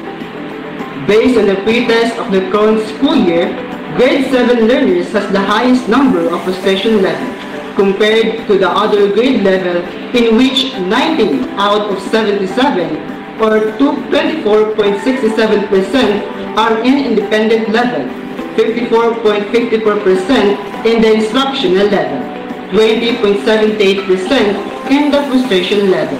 To address this gap, select grade 12 academic student as ka-eskwela assign their grade 7 partner as their katungod in reading. Their ka-eskwela sets time for readers during their vacant time and noon time in order to realize the ka-eskwela ko katungod ko or kako intervention. And these are the research questions. 1. What is the reading performance of the respondents before and after the conduct of Kaku program? 2. Is there a significant difference between the reading performance of the respondents before and after the conduct of Kaku intervention? 3. What are the factors affecting the reading performance of the grade 7 students? The descriptive research design was used to the 16 out of 77 or 20.78% in the frustration level. The researcher used static sampling analysis in analyzing the significant differences of the study. This study identified the level of performance on reading proficiency of select 16 grade 7 students of Gamut National High School, Gamut Barobo, Surigao Sur, this school year 2021-2022. The respondents measured the reading comprehension in pre-test and post-test using the prescribed template of the division. The study undertook data collection procedures of the respondents from pre-test and post-test. A statistical analysis was applied throughout the samples to determine the significant effect of the respondents to the said intervention. The data was being treated through SPSS software version 16.0 for t-test for paired sample. To answer the research question number 1, table number 1 reading performance of the respondents before and after the conduct of Kaku program. The table show a big difference in the mean percentage score before and after the conduct of Kaku. Before, 17.9% was the mean percentage score, and after, a 75.79% mean percentage score, which shows a big difference of their level of proficiency. To answer research question number 2, Table 2, significant difference between the reading performance of the respondents before and after the conduct of Kaku intervention. Before and after the Kaku intervention, which gained a mean score of 4.688 and a standard deviation of 1.38, t-test of 16.471 with the significance of two-tailed 0.00, which shows the effectiveness of Kaku intervention.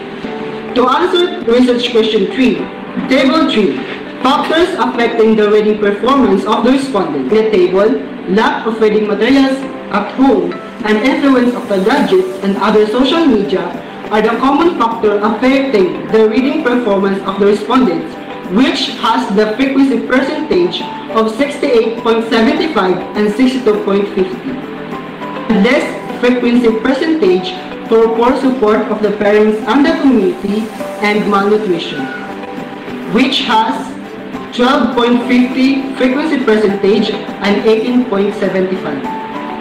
In general, the research shows an improvement of the reading comprehension skills for the mean score of 1.375 to 6.063. an increased MPS from 17.19% to 75.79%, an increased standard deviation from 0.806 to 1.12, and an increased standard error mean from 0.202 to 0.281, a mean of 4.688 with standard deviation of 1.138 and a t-test of 16.471. There is also a significant difference of the scores with a significant two-tailed of 0.00, which shows a good performance of the students. In addition, the influence of gadgets and other social media and lack of reading materials has a high frequency percentage of 16.78 and 62.50 respectively, and less frequency of 12.50 for the poor support of the parents and the community and malnutrition. According to Rees et al. Of 2010, reading achievement is essential for school achievement. Reading is one topic that is used in all aspects of the school day. Reading is ubiquitous. If a student struggles with reading, the difficulties will affect more than a single subject area. Thank you.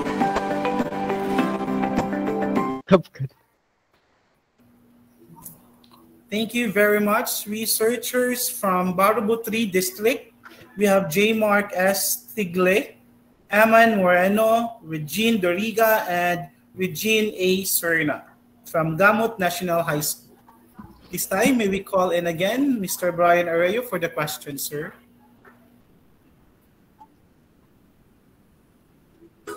Hello, researcher from Barobo 3, right? Barobo 3? Yes, sir. Barobo 3. So my first question is,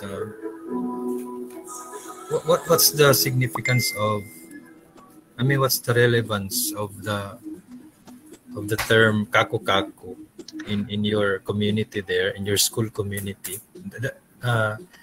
Do we have kumbaga social relevance of the term kaku-kaku? Do you often use that in your barkada, in your school? Kaku-kaku, sir, means ka-eskwela ko, katungod ko. It is a program or a body reading strategy which the grade 12 students as ka-eskwela and the grade 7 students as katungod. So it is the responsibility of the grade 12 to teach the grade 7 or the students who have low reading comprehension skill in teaching reading. So the term kaku-kaku is coined only after the study, or yes, sir. It is my question. My question earlier was I was trying to ask if prior to the intervention it already existed as a term in your school community. So it's a new coin. It's a new coin term. Yes, sir. Yes. It's a combi term for katungod and what's the other one? Ka-eskwela ko, katungod ko.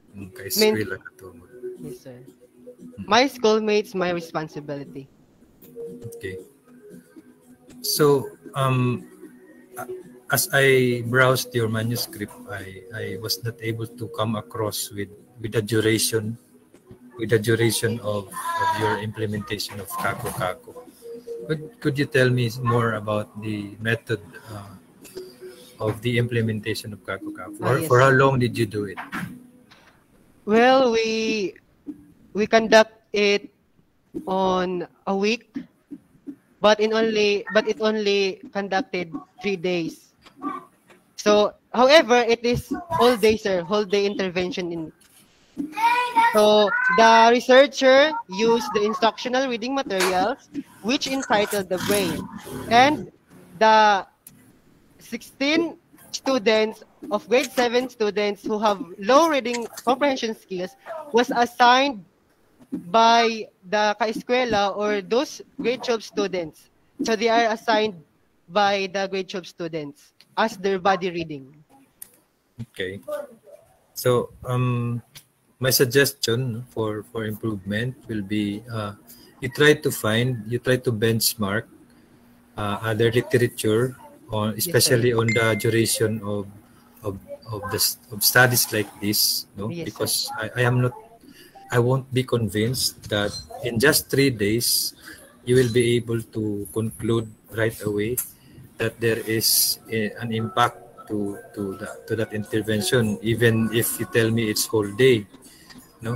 uh, um, try to benchmark, or try to find other related studies so that you can really improve the duration of the implementation of Kako Kako. Mind you, that's a promising study when you have it in more weeks, no, not just in 3 days, because interventions like that doesn't just come overnight and then you say abracadabra, it's effective, no? So try to benchmark other related studies, then try it out again.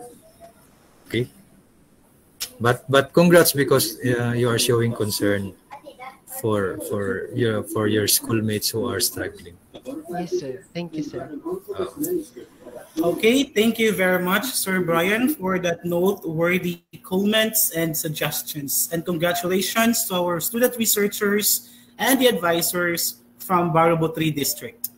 Indeed, research is what propels humanity forward. It drives us in discovering everything there is to unravel. Learning is indeed thriving. And without research, progress would slow to a halt, and our lives as we know them would be completely different. Once again, congratulations to all our student researchers and to their advisors. And now, may we now turn you over to our hosts, Mr. Mac Vincent de los Arcos and to Ma'am Jihani Lasque. Good afternoon once again. There you have it, ladies and gentlemen, our presenters from 15 districts on this first Division Senior High School Research Festival. Pwede ba nating i-flood ang comment section natin ng hearts para sa ating mga researchers? Ayan, i-flood po natin ang ating comment section ng hearts para sa kanila. Congratulations, researchers, and of course, the research advisors. Researching is the work of those who are academically inclined, and it sure wasn't easy. So, hats off, madayaw kadayaw.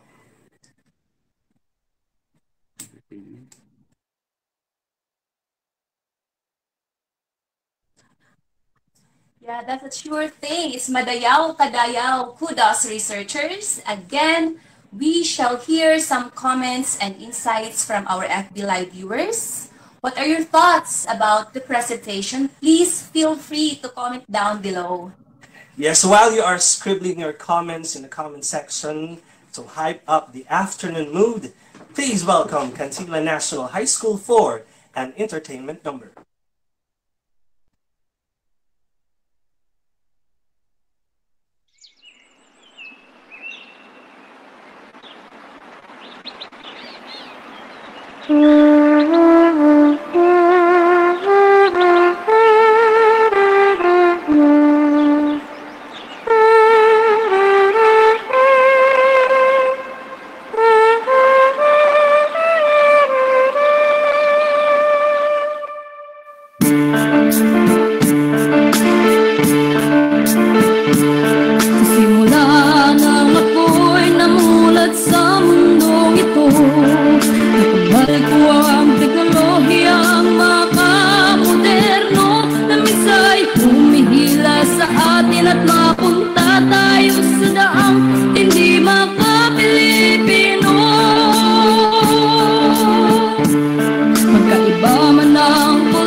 harapin ang panganib, dulot ng pandemya. Pagmamahalan at pagbibigay ng ipadama ng bawat isa.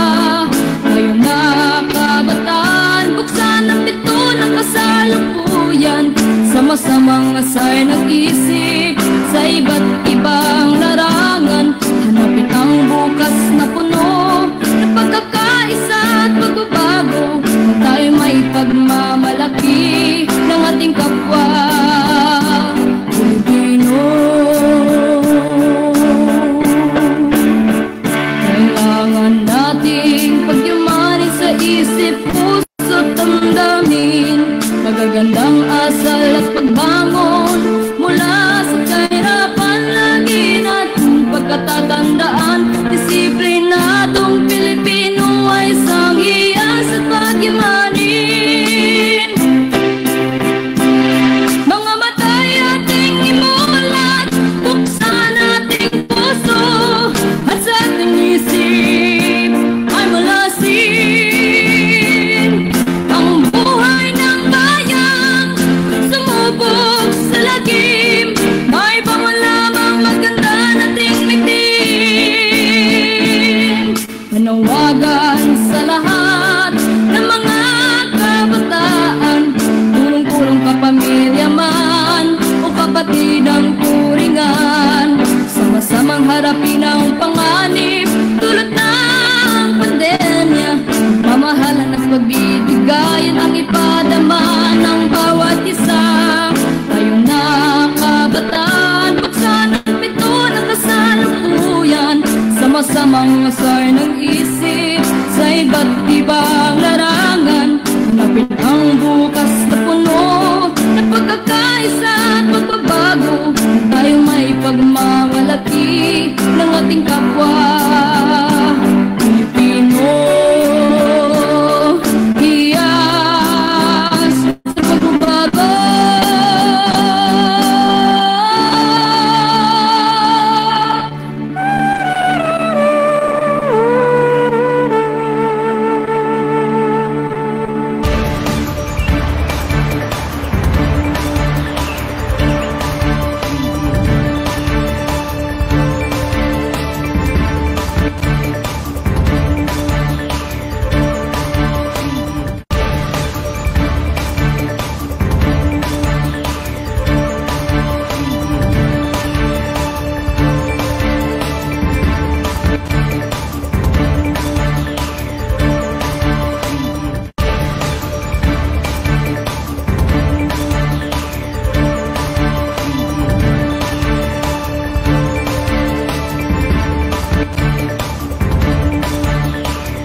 Thank you, Cantila National High School. And before we announce the results for the best and exemplary research presenters and research papers, we shall hear a message from our school's division superintendent, Madam Lucita B. Carmen, Cecil 5.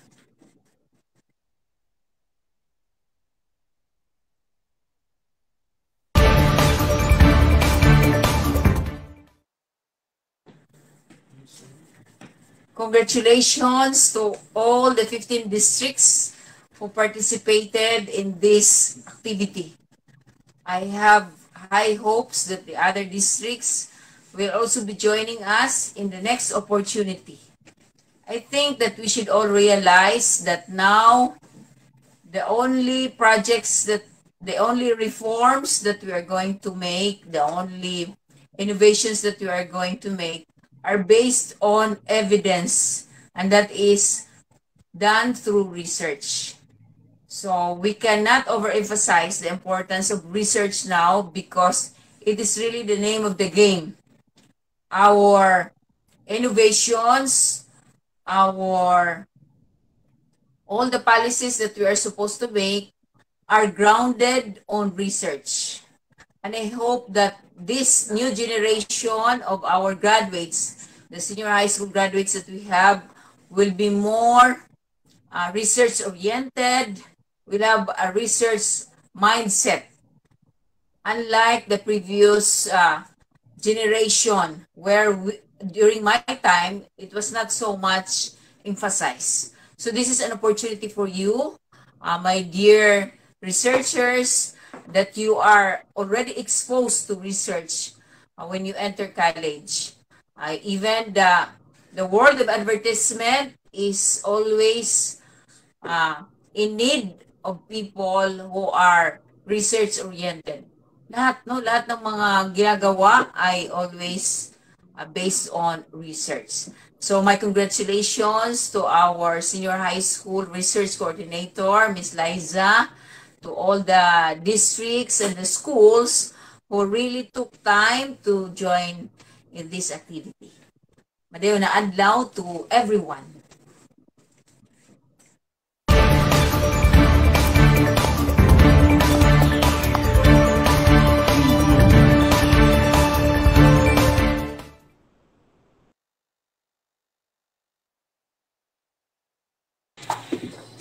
Thank you, Madam, for gracing today's event with your message. And now we have come now to the most awaited part, the announcement of results for the best and exemplary research presenters and research papers. This will be immediately followed by the announcement of senior high school activities in research. Please welcome Miss Lisa M. Gingging.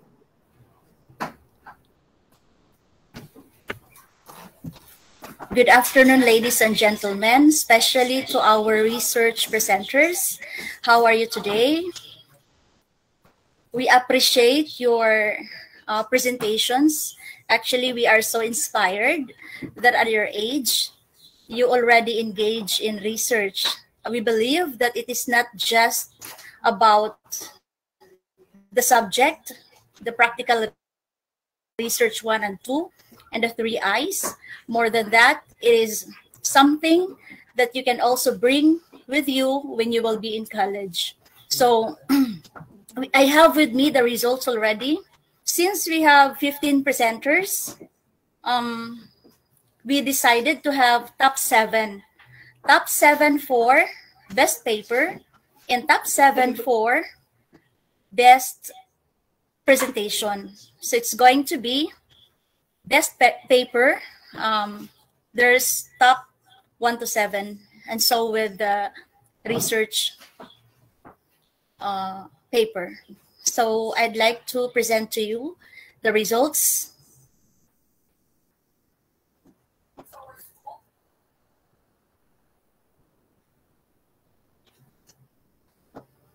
Starting off with the research presentation. You will notice that I'm going to start from the 7th place. Ladies and gentlemen, I know that you are ready for the result. 7th place for research presentation goes to Tagbinatu District. A virtual applause to Tagbinatu District. Congratulations. The 6th place for research presentation is Taguan District. Pumapalakpak yung mga kasama ko dito. Congratulations, Taguan. Now moving on to the 5th place for research presentation. It's Hinatuan North District. Ang lakas ng palakpak kasi tapos na yung event. Ladies and gentlemen, presenting to you the 4th place for research presentation. Carrascal District. And 3rd place for research presentation goes to Cantilan District. 2nd place for research presentation, we have Madrid District. Finally, 1st place for research presentation, Tagbinawan District. Congratulations to our research presenters.